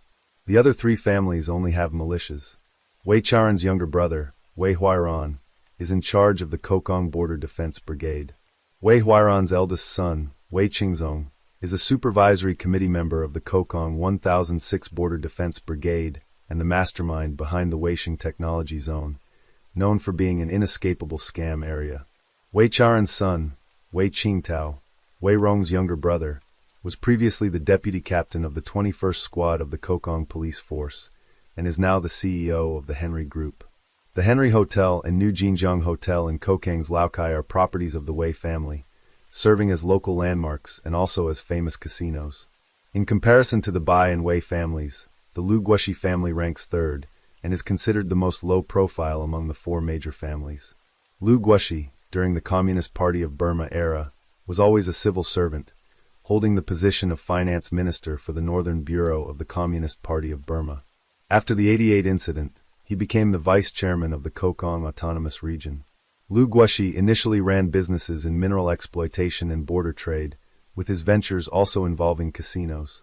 After Lu Guoxi's death in 2020, his three sons and one daughter continued running mineral businesses, casinos and hotels in Kokang. Based on currently available public information, the Lu Guoxi family might be the only one among the four major families in northern Myanmar not involved in the scam industry. The Lu Abeo family, one of the two Lius, was the first among the four major families to venture into the scam industry. Lu Abeo's real name is Lu Jingmao. Abeo is merely his nickname. Born in 1963 in Kokang, he initially made his living through drug trafficking, then established the Fully Lai Group, engaging in mining, real estate, and thriving in casino operations, scams, and betting. The Lu Abeo family controls 2 jade mines and 1 coal mine, with an annual output of 52,000 tons. The Fully Lai Group is headquartered in Dongqing, Laokai, Kokang, with over 36 subsidiaries and more than 10,000 employees. In 2017, the Lu Abeo family expanded to Sihanoukville, Cambodia, establishing a scam area known as the Dongfang Hui in Sihanoukville. Besides the four major families, Kokang also has an emerging force known as the Ming family. In terms of political and business influence, the Ming family's strength has long surpassed that of the Lu Guoxi family. However, due to Ming Shuixiong, the head of the Ming family, being relatively new to the scene, the Mings are not included in the SWACs for major families of northern Myanmar. Ming Shuixiong was once a subordinate of Peng Jiaxing, but during Peng's reign over Kokang, Ming's highest position was only the deputy county magistrate of Kokong, far from the center of power, not among those who could report directly to Peng Jiaxing. It was only after the Atichiat 88 incident that Ming Shuixiong followed by Shuixiong in betraying Peng Jiaxing, joining the Myanmar government, and was promoted to vice chairman of the Kokong Autonomous Region and a member of parliament for Shan State, Myanmar. The Ming family initially accumulated wealth through business and later established the Rixin Group. The Wohu resort under this group has become one of the largest telecom scam areas in Kokong. According to rumors, the pig butchering scam was introduced and escalated by the Ming Shuixiong family. Each night in northern Myanmar, fireworks occasionally light up the sky. The longer they last, the more money was scammed. Typically in scam areas of northern Myanmar, over 500,000 renminbi, about 1.7 billion VND, is called a big order. If fireworks burst with 5 loud bangs, it means a deal has been made. At the same time, gunshots could be heard on the streets of Laokai, Kokong. This might be telecom scam bosses fighting to recruit talent. From the moment they cross the China-Myanmar border into northern Myanmar, the deceived become mobile money printing machines. An ordinary person under 30 could fetch 200,000 to 300,000 renminbi, approximately 30,000 to 45,000 US dollars in Kokong. The buyers have no fear of losses. If the purchased individuals don't perform their tasks, they can be cared for with sticks, belts, and underwater cells, or their organs can be sold if they're still not productive. A telecom scam expert or technical talent could even be sold for an astronomical 30 million renminbi, about 4.5 million US dollars in Kokong. Statistics show that in 2022, China's internet user base reached 1.067 billion, with 170 million having been scammed, meaning 1 in every 6 people has been a victim. Just in 2022, the total amount scammed through telecom fraud exceeded 2 trillion renminbi, about 300 billion US dollars, an inconceivable number, meaning an average loss of 1,500 renminbi, around 225 US dollars, per Chinese citizen. By 2023, the number of people gathered in Myanmar for telecom fraud activities exceeded 100,000, with over 1,000 scam areas. In 2022, the Chinese Public Security Bureau reported that they had intercepted 180,000 illegal border crossers and persuaded 540,000 scam-related individuals to return. However, devils always have the upper hand. Not long ago, a netizen posted on Weibo, revealing the latest scam tactic. Companies registered in mainland China, conducting normal recruitment and operations, paying regular salaries. After 6 months, when trust is established, the boss suddenly proposes a team-building trip in Singapore, with a layover in Myanmar or Thailand. Do you go or not? If you don't go, you lose your job. If you do, it might be the end of your life. For years, the Chinese government has pressured Myanmar, but to no avail. Telecom fraud has long been one of the pillars of Myanmar's GDP. China demands an end to electronic fraud. But will China compensate for the tens of billions of RMB annual deficit for Myanmar? Until the 1020 incident broke out at the end of 2023, this time the Chinese government could not remain passive. On October 20, 2023, a tragedy occurred at Wohu Villa, a scam park controlled by the Ming family.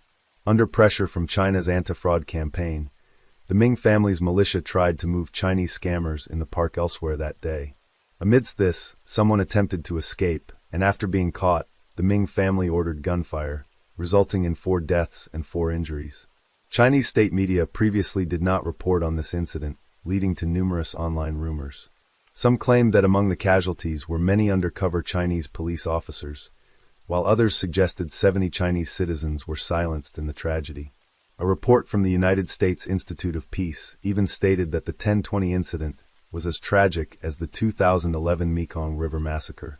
However, according to the latest report from the People's Daily, China's official news agency, on December 30, 2024, it was declared that the information about Chinese police officers dying in the Wang 1020 tragedy was completely false and not related to our people's police.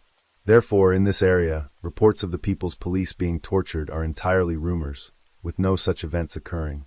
Ming Quiqing, the head of the Ming family, has 4 children. Wohu Villa is one of the main industries of the Ming family. It was established by Ming Quiqing's second son, Ming Guo. His granddaughter, Ming Jinjin, also assists with the daily operations of Wohu Villa. There are rumors that Ming Jinjin is not a biological child of the Ming family, but an adopted daughter. According to online rumors, the one who ordered the killing of several Chinese citizens was Ming Jinjin, born in 1996, only 27 years old.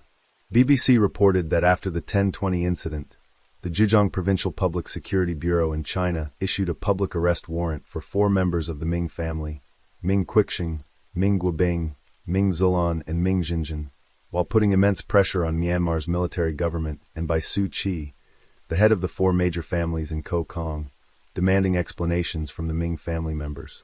On October 26th, the Kokong Special Region held a special meeting, declaring an intensification of the crackdown on telecom fraud and other illegal activities.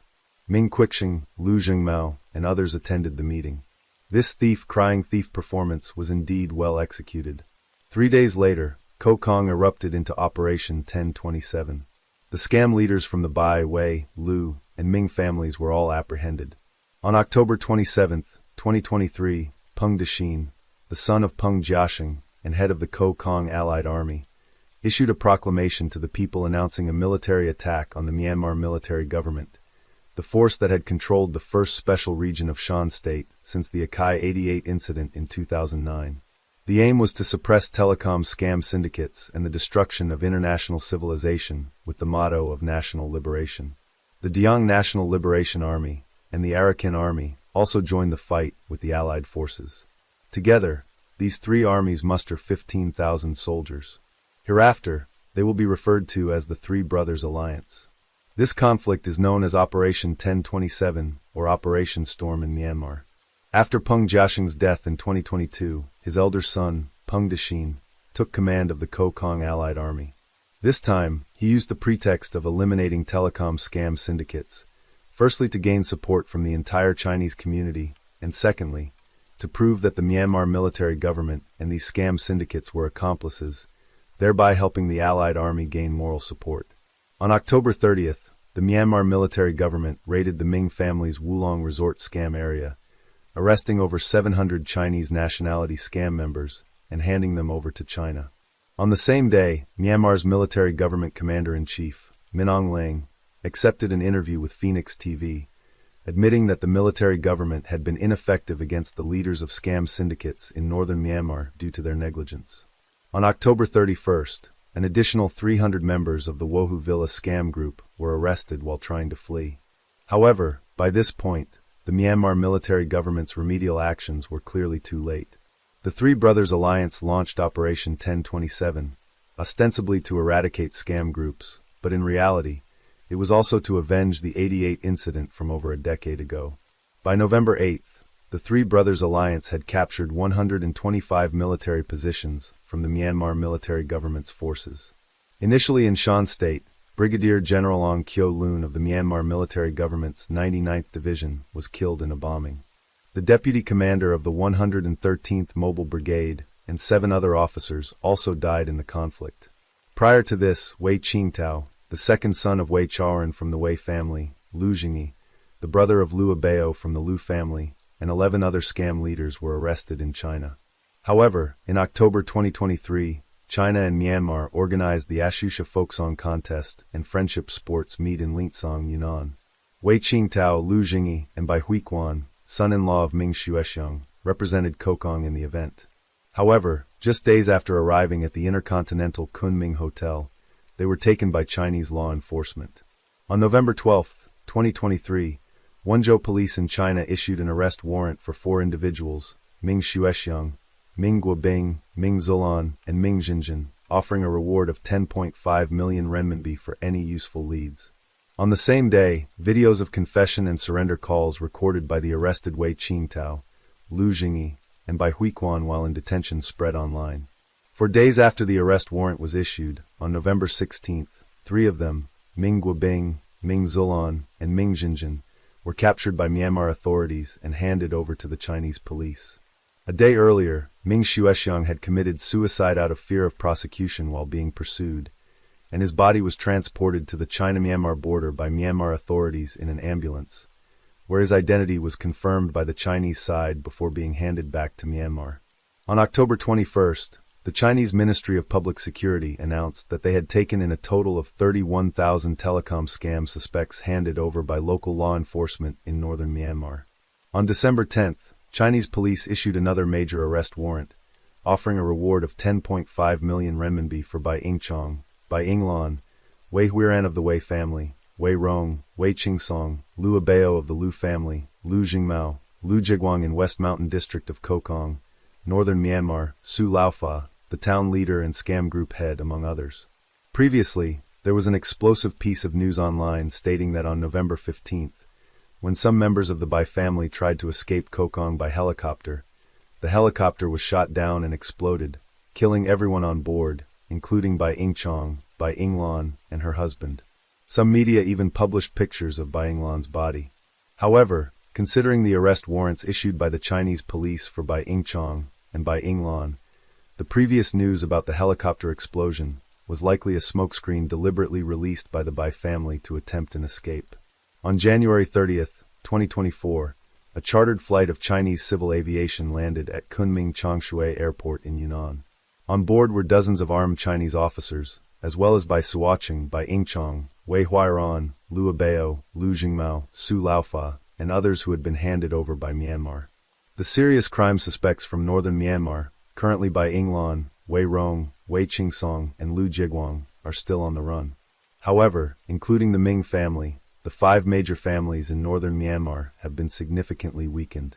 On January 12, 2024, under China's mediation, the Myanmar military government and the Three Brothers Alliance officially reached a ceasefire agreement.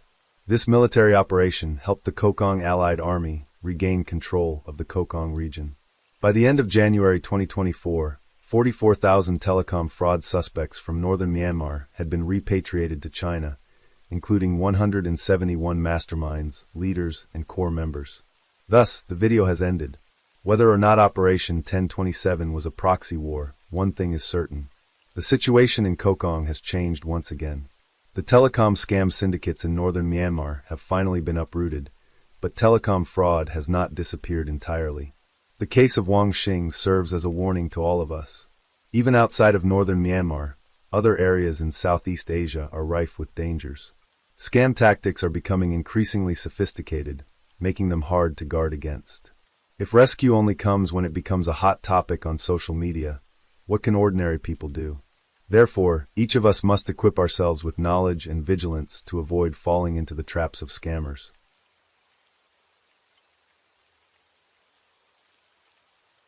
Story 5. At 9 a.m. on July 22, 2004, 5 workers from the local Environmental Health Bureau's mosquito control team were spraying insecticide on a slope near the Lam Tin Clinic. The terrain here was rough, with some spots requiring ropes to ascend, but they were accustomed to it and carried out their work proficiently. That day, as they prepared to spray, they discovered a female body in a nearby stream. The body was dressed only in underwear, with a tank top pulled up to her neck, covered in bruises and burn marks. The group was terrified and quickly reported it to the police.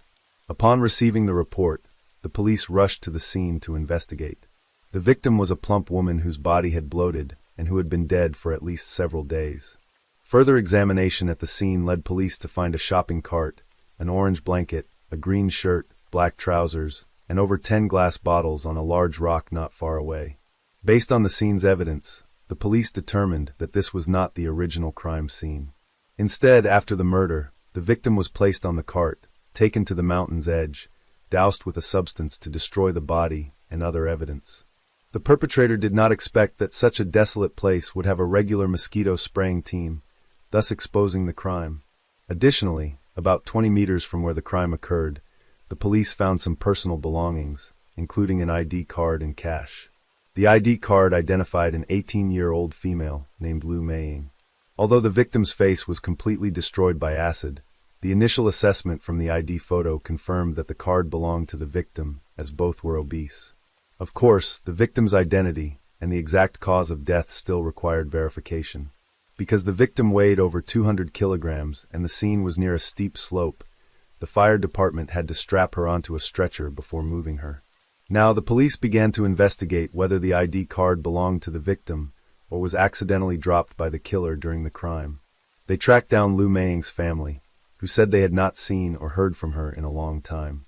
After the family confirmed, the victim was indeed Lu Meiying. The forensic examination determined she had died several days prior, with the burns on her body caused by sulfuric acid. The initial cause of death was determined to be torture. Lu Meiying, 18, was also known as Fat Ing, or the 230-kilogram girl, and she attended the well-known Haile Secondary School. She lived with her parents and siblings. Haile had a reputation for frequent brawls, both inside and outside the school. Lu Meiying's mother shared that from a young age, she was keen on volunteering to help the disadvantaged, like those with intellectual disabilities or the elderly. She often gave free tutoring to neighborhood residents when she had free time and participated in many school and community activities. Additionally, Lu Meiying was involved in a project to assist students across China and had good relationships with younger children. She dropped out in her first year of high school due to constant mocking about her weight, and then joined a project by the Ministry of Labor, working as a tourism assistant at the Christian Family Service Center, earning about 4,000 Hong Kong dollars a month. However, her contract was not renewed, leaving her without both education and employment. Yet she remained cheerful and positive. Why was such a vibrant young person tortured to death? Lu Meiying weighed 230 kilograms. Initially, she was very thin in her childhood, but her weight suddenly increased during high school. At first, she didn't pay much attention, but in 2003, Hong Kong was swept by a trend of weight loss and health care. Lu Meiying tried to follow this trend, attempting various weight loss methods. But it wasn't easy. She tried eating vegetables and limiting carbs and meat. But after a year, her weight remained at 230 kilograms, even showing signs of increasing. She thought it was because her mother's cooking was too delicious to resist, leading her to seek to avoid this temptation. In June 2004, Lu Meiying told her parents she would move in with her friends, Lao Jianing and her sister. Her family didn't think much of it and agreed. No one anticipated that she would never return home after leaving. Mrs. Lu Meiying's mother, said that after moving, Meiying occasionally came home for meals. She also brought the two sisters to eat at home, which made the family feel more at ease after meeting them. Mrs. Lu felt sorry for the two sisters since their mother had left them and their father had remarried, leaving them to rely on each other. The last time they saw her was on July 3rd, and there was no news of her afterward. The police then sought to locate the two sisters to understand the situation better, but even Mrs. Lu didn't know their exact address, complicating the search. However, fortunately, the area wasn't very large, consisting of only 6 buildings, so the police quickly found where the sisters lived at apartment 3 on the 13th floor. When asked if they knew where Lu Meiying was, the sisters said she hadn't been seen for a while, and they didn't know where she had gone. Of course, the police couldn't take their word for it, so they questioned the building's manager about recent sightings of Lu Meiying and any unusual activities at apartment 3 on the 13th floor. The manager mentioned that strangers often came and went from that apartment. He recalled that one day mid-month, several men were pushing a TV box on a cart.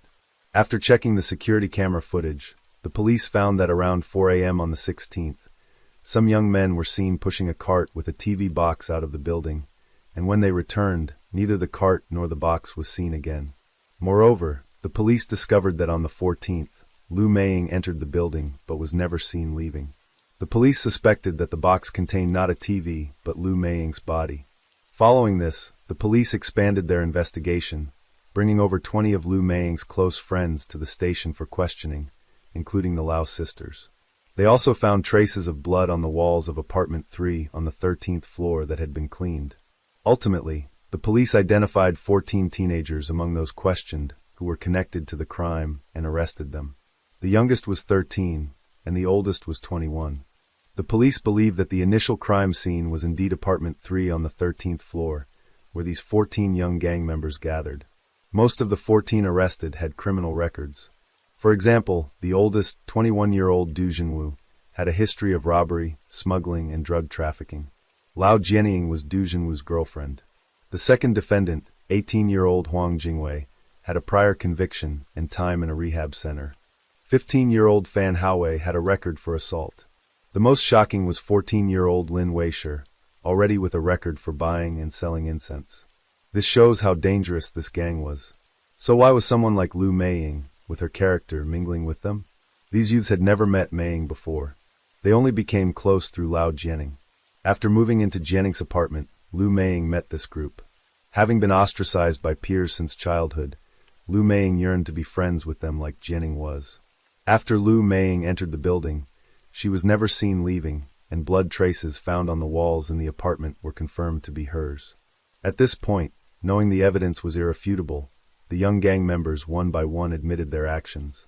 After investigating the 14 detained individuals, only 4 were found not to be involved in the crime, including Jianning's older sister, who owned the apartment. The remaining 10 admitted they did not intentionally cause the incident. They were 21-year-old Du Jinwu, the head of the Young Bull Gang, 18-year-old Huang Jingwei, 14-year-old Lin Weisher, 15-year-old Fan Haowei, 18-year-old Wu Naoxian, 15-year-old Lao Jianning, 15-year-old Li Yilong, 14-year-old Yan Haoxian, 13-year-old Ta Zivu, and 13-year-old Liang. They claimed Lu Meiying had a terrible personality, wanting to be the boss and doing whatever she wanted. The group merely used her for entertainment, mocking her appearance with offensive language. Not only did they insult her verbally, but they also made Meiying lift her clothes to expose her stomach fat, while they punched and laughed at her. On July 11th, Du Jinwu accused Lu Meiying of stealing money, instigating others to beat her. 3 days later, on July 14th, they again accused her of stealing Du Jinwu's phone. They began to attack her more violently, not just with their hands, but with wooden sticks, slippers, belts, and other objects. Du Jinwu even ordered others to hold her, while he repeatedly punched her stomach with boxing gloves. Lao Jianning scratched Lu Meiying's hands and stomach with her nails. Despite Lu Meiying admitting to stealing the phone and begging them to stop, the group seemed to have lost their reason, ignoring her pleas. When Lu Meiying couldn't stand, they kicked her stomach and slammed her head against the glass. They even stripped her completely and inserted spoons into her. Worse still, 3 of the group members raped her all night.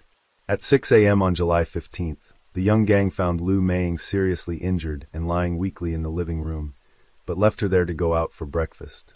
Around 9 a.m. when they returned, they found her unresponsive. One checked her pulse, which was faint, and some tried CPR, but after half an hour there was no response. They tried everything to revive her, but failed, so someone suggested taking her to the hospital. However, Du Jinwu refused, claiming she was fine. Shortly after, Lu Meiying succumbed to her injuries. If a normal person encountered such a situation, they would be frantic, not knowing what to do, but these teenagers, barely into their teens, showed no fear. They calmly turned on all the air conditioners to the lowest setting to prevent the smell of decomposition. They discussed how to deal with the body, deciding to drag Lu Meiying to the slope behind the Lam Tin Veterinary Clinic, then pour acid on her to prevent identification. After deciding on the plan, they bought 12 bottles of acid solution, divided tasks. Some found a TV box, others a cart. Around 4 a.m. on July 16th, they placed Lu Meiying in a 24-inch TV box, pushed it out of the building to the back of the clinic, poured acid over her face and body, and then pushed her down the slope. After finishing, they took a taxi back to the crime scene and resumed their normal lives. Finally, after 6 days, at 9 a.m. on July 22nd, this cold-blooded crime was discovered by mosquito control workers working on the hillside. Although they confessed, the crucial issue during the trial was what motivated such brutal behavior. Some claimed it was due to spiritual forces, or Lu Meiying's bad character, while others said it was instigated by Du Jinwu. Each member recounted the events in ways most beneficial to themselves. Despite the police knowing the entire assassination process of Lu Meiying, due to multiple versions and a lack of independent evidence, they chose one of the 10 young criminals as a witness to clearly present the truth. The witness granted immunity was someone involved in the crime, accepted by the prosecution as a witness with the benefit of not being charged or receiving a reduced sentence. This witness had to provide honest testimony in court, revealing the whole truth without hiding anything. The youngest, 13-year-old Liang, was chosen by the prosecution as the immunity witness. The key points of Liang's testimony were that they hadn't caught Lu Meiying stealing, Du Jinwu instigated the group to assault her and prevented calling an ambulance, and Du Jinwu was the planner and leader in disposing of the body, while Lin Weisher was the one who inserted the spoons into Lu Meiying. About 2 years later, on June 1, 2006, the case was officially tried in the High Court. In this case, 10 youths, aged 13 to 21, were arrested, with one 13-year-old becoming an immunity witness. Ultimately, 9 were convicted. Du Jinwu, 21, Wang Jingwei, 18, Fan Haowei, 15, and Lin Weisher, 14, were charged with manslaughter and causing grievous bodily harm. Lao Jianing, 15, and Ta Zivu, 13, also faced similar charges. Li Yilong, 15, was charged with causing grievous bodily harm and obstructing lawful burial.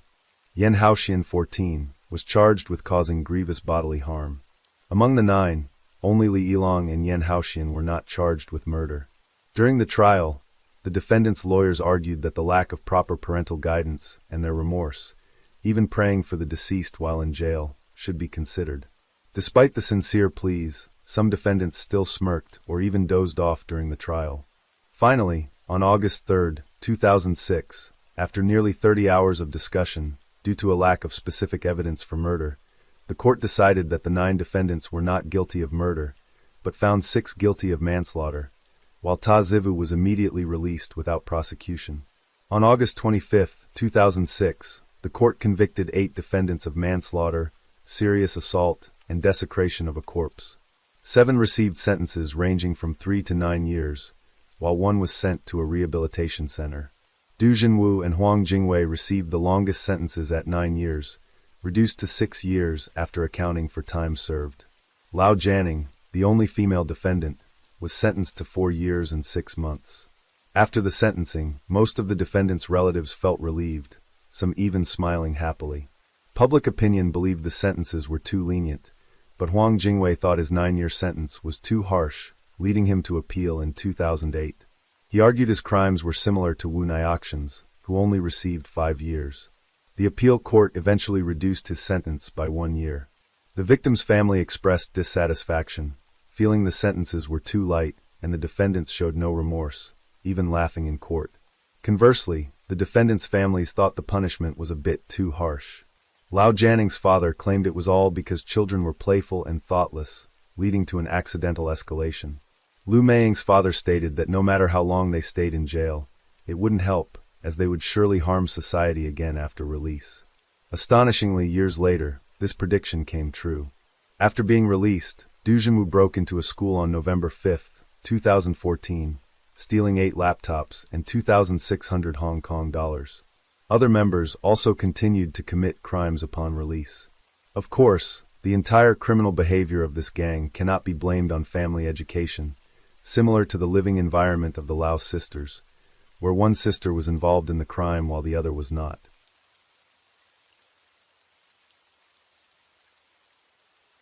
Story 6. This story takes place in South Africa, a mysterious land at the southernmost tip of the African continent. South Africa, a name that evokes images of vast savannas, long beaches under the sun, majestic mountains, and vibrant modern cities. This is the continent's second largest economy, with its main industries being mining, manufacturing, agriculture, and services. The country is a multicultural tapestry with about 60 million people, but the relationships between the races are far from simple. The proportion of white people is steadily decreasing each year, now only making up 7.8% of the total population. South Africa is also unique with its 3 capitals, Pretoria as the administrative capital, Cape Town as the legislative capital, and Bloemfontein as the judicial capital. But now let's move away from the bustling urban areas to Stellenbosch, an ancient city nestled at the foot of Stellenbosch Mountain, 40 kilometers east of Cape Town. Here, with long sunny summers and significant day-night temperature differences, it has become an ideal place to grow grapes and produce wine, giving South Africa its fame. However, in this tranquil place, a horrific story unfolded, a story that will make you jump, feel outraged, and possibly haunt you for a long time. And you're watching True Crime in the World, where we together explore the most mysterious cases, the most thrilling stories you might have never heard. As usual, before we delve into this mysterious incident, don't hesitate to leave a like, subscribe to the channel, and turn on notifications to support us. Thank you very much. And here on our screen is the image of a young girl. Her name is Hannah.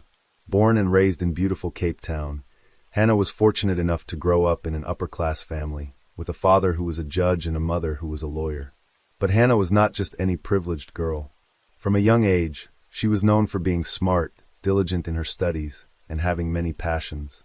Music and drama were 2 fields that Hannah particularly loved. She played the piano beautifully, and her acting was natural and captivating. However, what was most admirable about Hannah was not her talents, but her kind heart. Even at a young age, Hannah knew how to care for those around her, especially those in difficult circumstances. On her 16th birthday, while her peers were eagerly waiting for lavish parties, Hannah made a surprising decision. She turned down the birthday party her parents had meticulously prepared, instead asking to use the party budget to help impoverished children. You might wonder what a 16-year-old could do.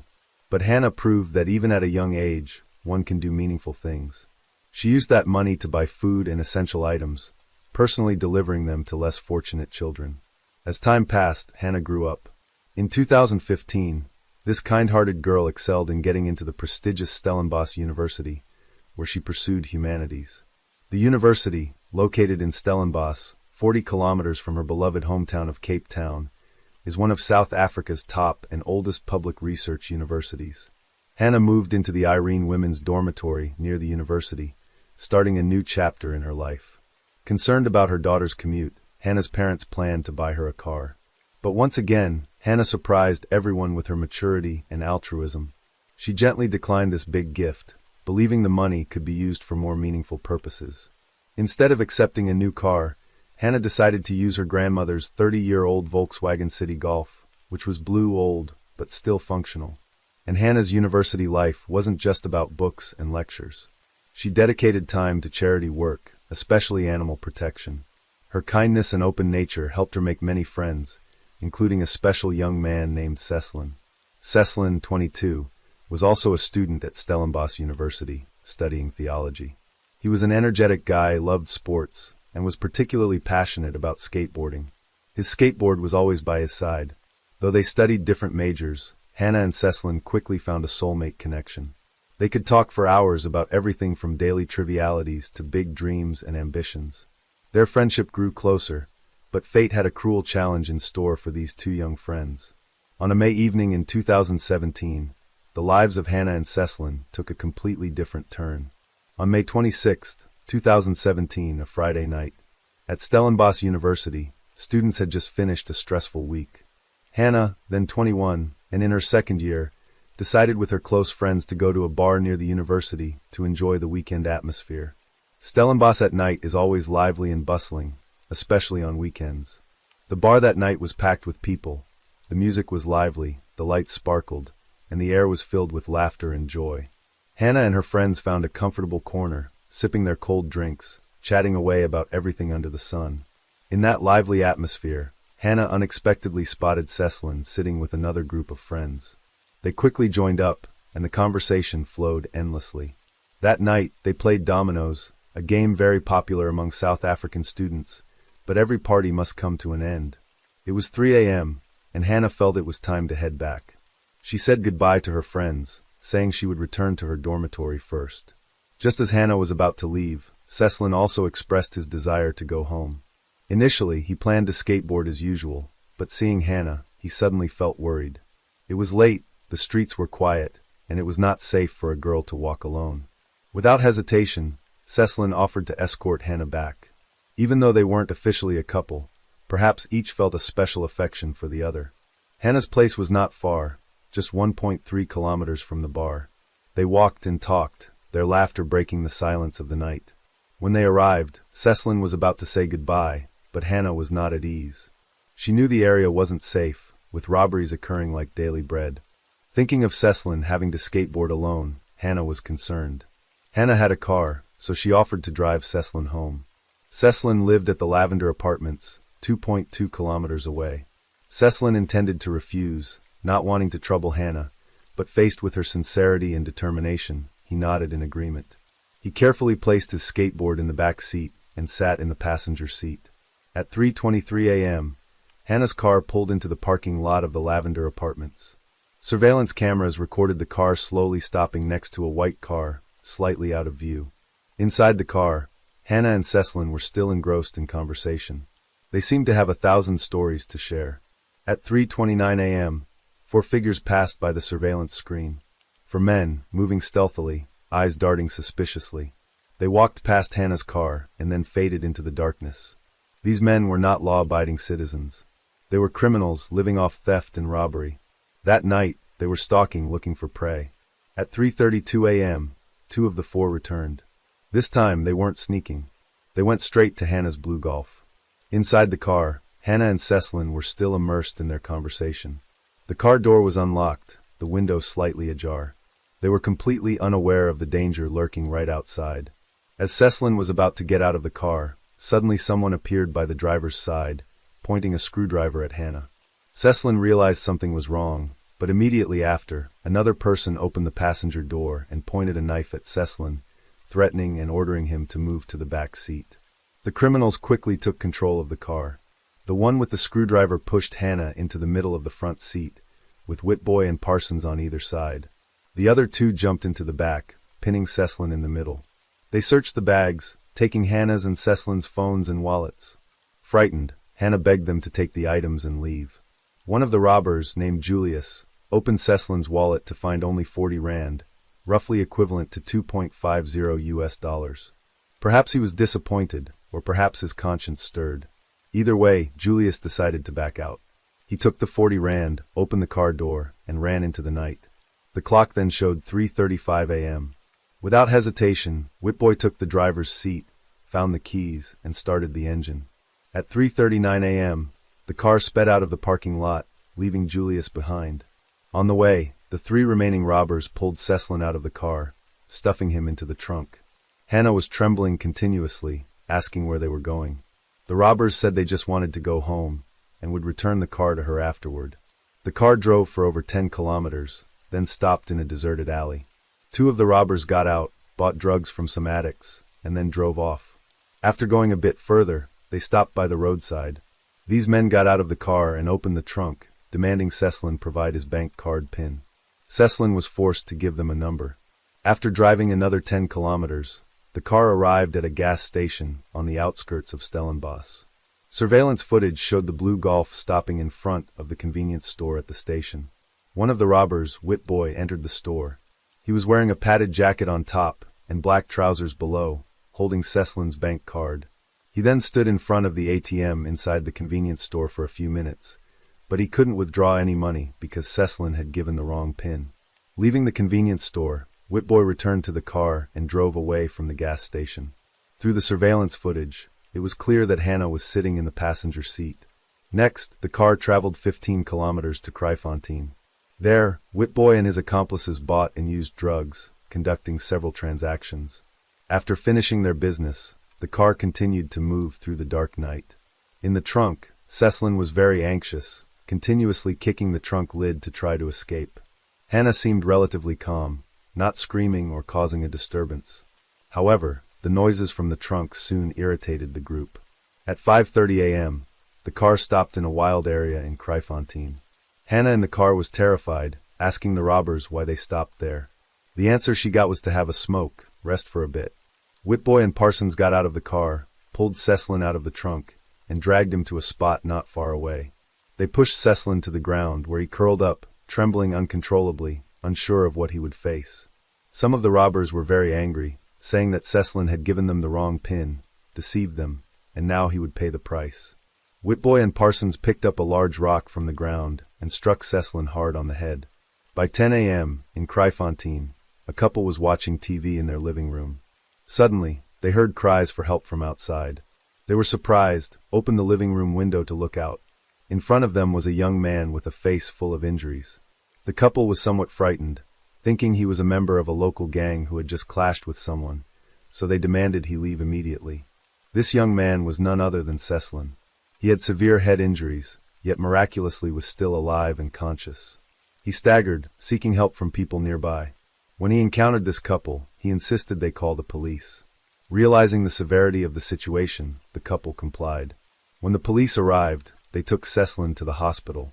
After examination, they found he had a broken arm, severe head injuries, and permanent hearing loss in his left ear. He recounted the entire incident from the previous night to the police and urged them to quickly rescue Hannah. In reality, over an hour earlier, someone had discovered a young woman dead in a vineyard in Stellenbosch. The police quickly arrived at the scene, where the woman's face was so disfigured it was unrecognizable. Her legs and arms were covered in bruises, her head severely injured by a blunt object with 2 stab wounds in the neck, and she had been assaulted before passing away. Based on the information provided by Ceslin, the police confirmed the victim's identity as 21-year-old Hannah through DNA comparison. Clearly, another serious criminal case had occurred in the area. Returning to the earlier timeline, after killing Hannah, the robbers continued their crime spree. At 8:30 a.m., they drove Hannah's car from Stellenbosch to Kryfontein and targeted a 32-year-old office worker. As she was on her way to work, the car blocked her path. Then, Witbooi and Van Niekerk got out of the car, knocked the woman to the ground, stole her phone, wallet, and bank card, then fled. A few hours later, they arrived in the town of Quiles River, 9 kilometers south of Kryfontein. There, they robbed another woman and forced her into the car. At 1:12 p.m., in Brackenfell, a surveillance camera at a gas station recorded the blue Golf with the kidnapped woman in the back seat. Afterward, the ringleader Witbooi got out of the car and appeared on the surveillance footage, his attire slightly different from the early morning, having changed into beige trousers. He then entered the convenience store and repeated his earlier action, using the stolen bank card to operate at the ATM. This time, the PIN was correct, and he successfully withdrew 3,000 rand, approximately $200. After succeeding, the two casually walked out of the convenience store and drove off. The woman who was robbed had given the correct PIN, fortunately surviving and being left on a rural road. Later, the three returned to Stellenbosch and divided the 3,000 rand among themselves. After Van Niekerk received his share of 1,000 rand, approximately $67, he got out of the car, while the other two continued driving around the area, planning to sell the car. However, by this time, the car's license plate was on the police's wanted list. Around 1:30 p.m., an undercover officer named Seiko, patrolling near the wine production area close to Stellenbosch, spotted Hannah's blue Golf with two people inside. To avoid alerting them, the undercover officer called for backup and followed them alone. Not long after, another police car arrived. When the Golf realized it was being followed, it started to flee frantically. The chase lasted for half an hour, with the Golf being cornered near the gate of a farm. The two men in the car abandoned it and ran into the farm. Surveillance cameras at the farm gate captured this scene. The person wearing a green shirt and black trousers was the undercover officer. The two desperately tried to escape, one even jumping into a river, but all was in vain. In the end, the police caught both of them. After being arrested, Witbooi and Parsons cheerfully gave up the names of their two accomplices. By the end of that day, Van Niekerk and Julius were also apprehended by the police. From the time Hannah and Ceslin were kidnapped at the apartment to the arrest of all four suspects, it was just over 10 hours. However, during that time they had robbed 4 people, killed 1, and nearly ended Ceslin's life. When interrogated by the police, they admitted to car theft and kidnapping, but denied the murder and assault charges. They shifted all responsibility to the other 3, claiming everyone was guilty except themselves. According to their statements that night, Witbooi was going through withdrawal but had no money, so he turned to his friends Parsons and Van Niekerk. They discussed and decided to go out to make money. They began roaming the streets. On the way, they met their friend Julius, who also joined them. When the 4 approached the Lavender Apartments, they saw a blue Golf with the lights still on inside. They deliberately passed the car to observe and confirm there was only 1 man and 1 woman inside. Then, they began a series of criminal acts. At 5:30 a.m. the next morning, after dumping Ceslin from the car, the 3 turned their attention to Hannah. To try to survive, Hannah attempted to negotiate with them, saying she would not resist if they agreed to let her go, no matter what they did to her. Hannah, with her kind heart, clearly overestimated the moral boundaries of these men. They continued driving. At 6:10 a.m. the first rays of dawn hit the ground, but Hannah's fear did not subside.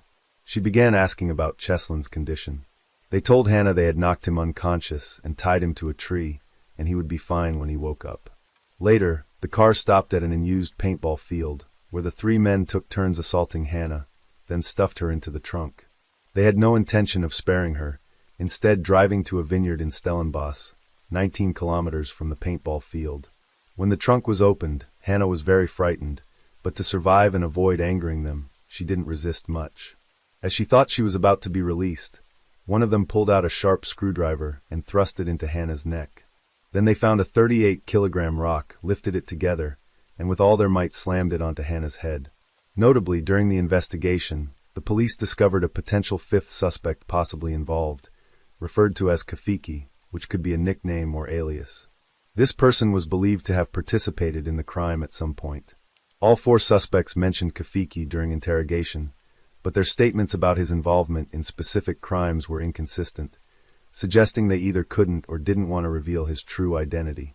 Ultimately, the police couldn't find this fifth suspect. It's not ruled out that they invented this character to confuse the police investigation, aiming to lessen their own punishment. 1 year after the incident, the trial took place at the High Court of South Africa, Western Cape Division in Cape Town. The four suspects were charged with murder and other offenses. This case caused significant public outrage, with countless people following its development.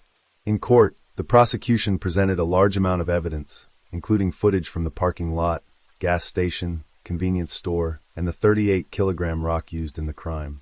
During the trial, the four defendants showed no remorse, not only chatting and joking with those around them, but also showing affection to their girlfriends in court as if they didn't care about anything. However, one of the suspects, Van Niekerk, had secretly written a letter to Hannah's parents asking for forgiveness, but his remorse did not seem to be evident in court. After an extended trial process, the presiding judge concluded that none of the four defendants showed genuine remorse for their crimes, which heightened public anger. After some time, the High Court of South Africa, Western Cape Division, issued its verdict on this case. Defendant Julius was convicted of robbery and kidnapping, sentenced to 22 years in prison. Defendants Whitby, Parsons, and Van Niekerk were convicted of murder and other charges, receiving life imprisonment, the highest penalty in South Africa. When the judge finished reading the sentence, those present in the courtroom couldn't contain their emotions. They clapped and cheered enthusiastically. However, the defendants seemed to have anticipated the outcome, showing no concern. Facing the media cameras, they even smiled and gave thumbs up to the reporters. Parsons even made faces at the audience, an act of blatant disrespect for the law. However, the reason they dared to act this way is because they knew South Africa does not have the death penalty. After the case, Hannah's parents established a fund in their daughter's name. All the money from the fund would be used to help local children, providing them with education, lifting them out of poverty, and protecting them from violence. But the pain of losing their daughter seemed too great to ever heal. Hannah's mother, Anna, had to close the law office she had painstakingly built to devote all her time and energy to the charity fund. She wanted to continue the good deeds her daughter had done, as a way to keep Hannah's memory alive. The tragedy didn't end there. Less than a year after Hannah's death, her mother passed away forever. One early morning, she went swimming at the beach as usual, but never returned. By the end of that afternoon, her body was found on the beach, confirmed to have died from drowning at the age of 56. Sadly, she couldn't wait to see the day the court delivered its verdict. In 2022, Hannah's father also passed away due to cancer. Hannah's younger brother, who has autism, was moved into a medical facility where he could receive round-the-clock care. Cheslin miraculously survived the incident, but he suffered permanent hearing loss in his left ear and severe psychological trauma. For a long time after, he couldn't shake off the painful memories and had to pause his studies for home treatment. However, fortunately, with the help of those around him, Cheslin gradually overcame the darkness. He resumed his studies, starting to learn law with the desire to help others who were victims of illegal violence. Currently, he has become a husband, a father, and leads a positive, optimistic life. And so, today's case has concluded. As the rain falls and the night deepens, thank you for being here with me at Radio Night Crime. True crime stories remind us of life's mysteries and the need to stay aware, even in the stillness of the night. If you enjoyed tonight's story, don't forget to like, share, and subscribe. Let the sound of the rain lull you to sleep, and until next time, stay safe, stay curious, and let the night keep you company.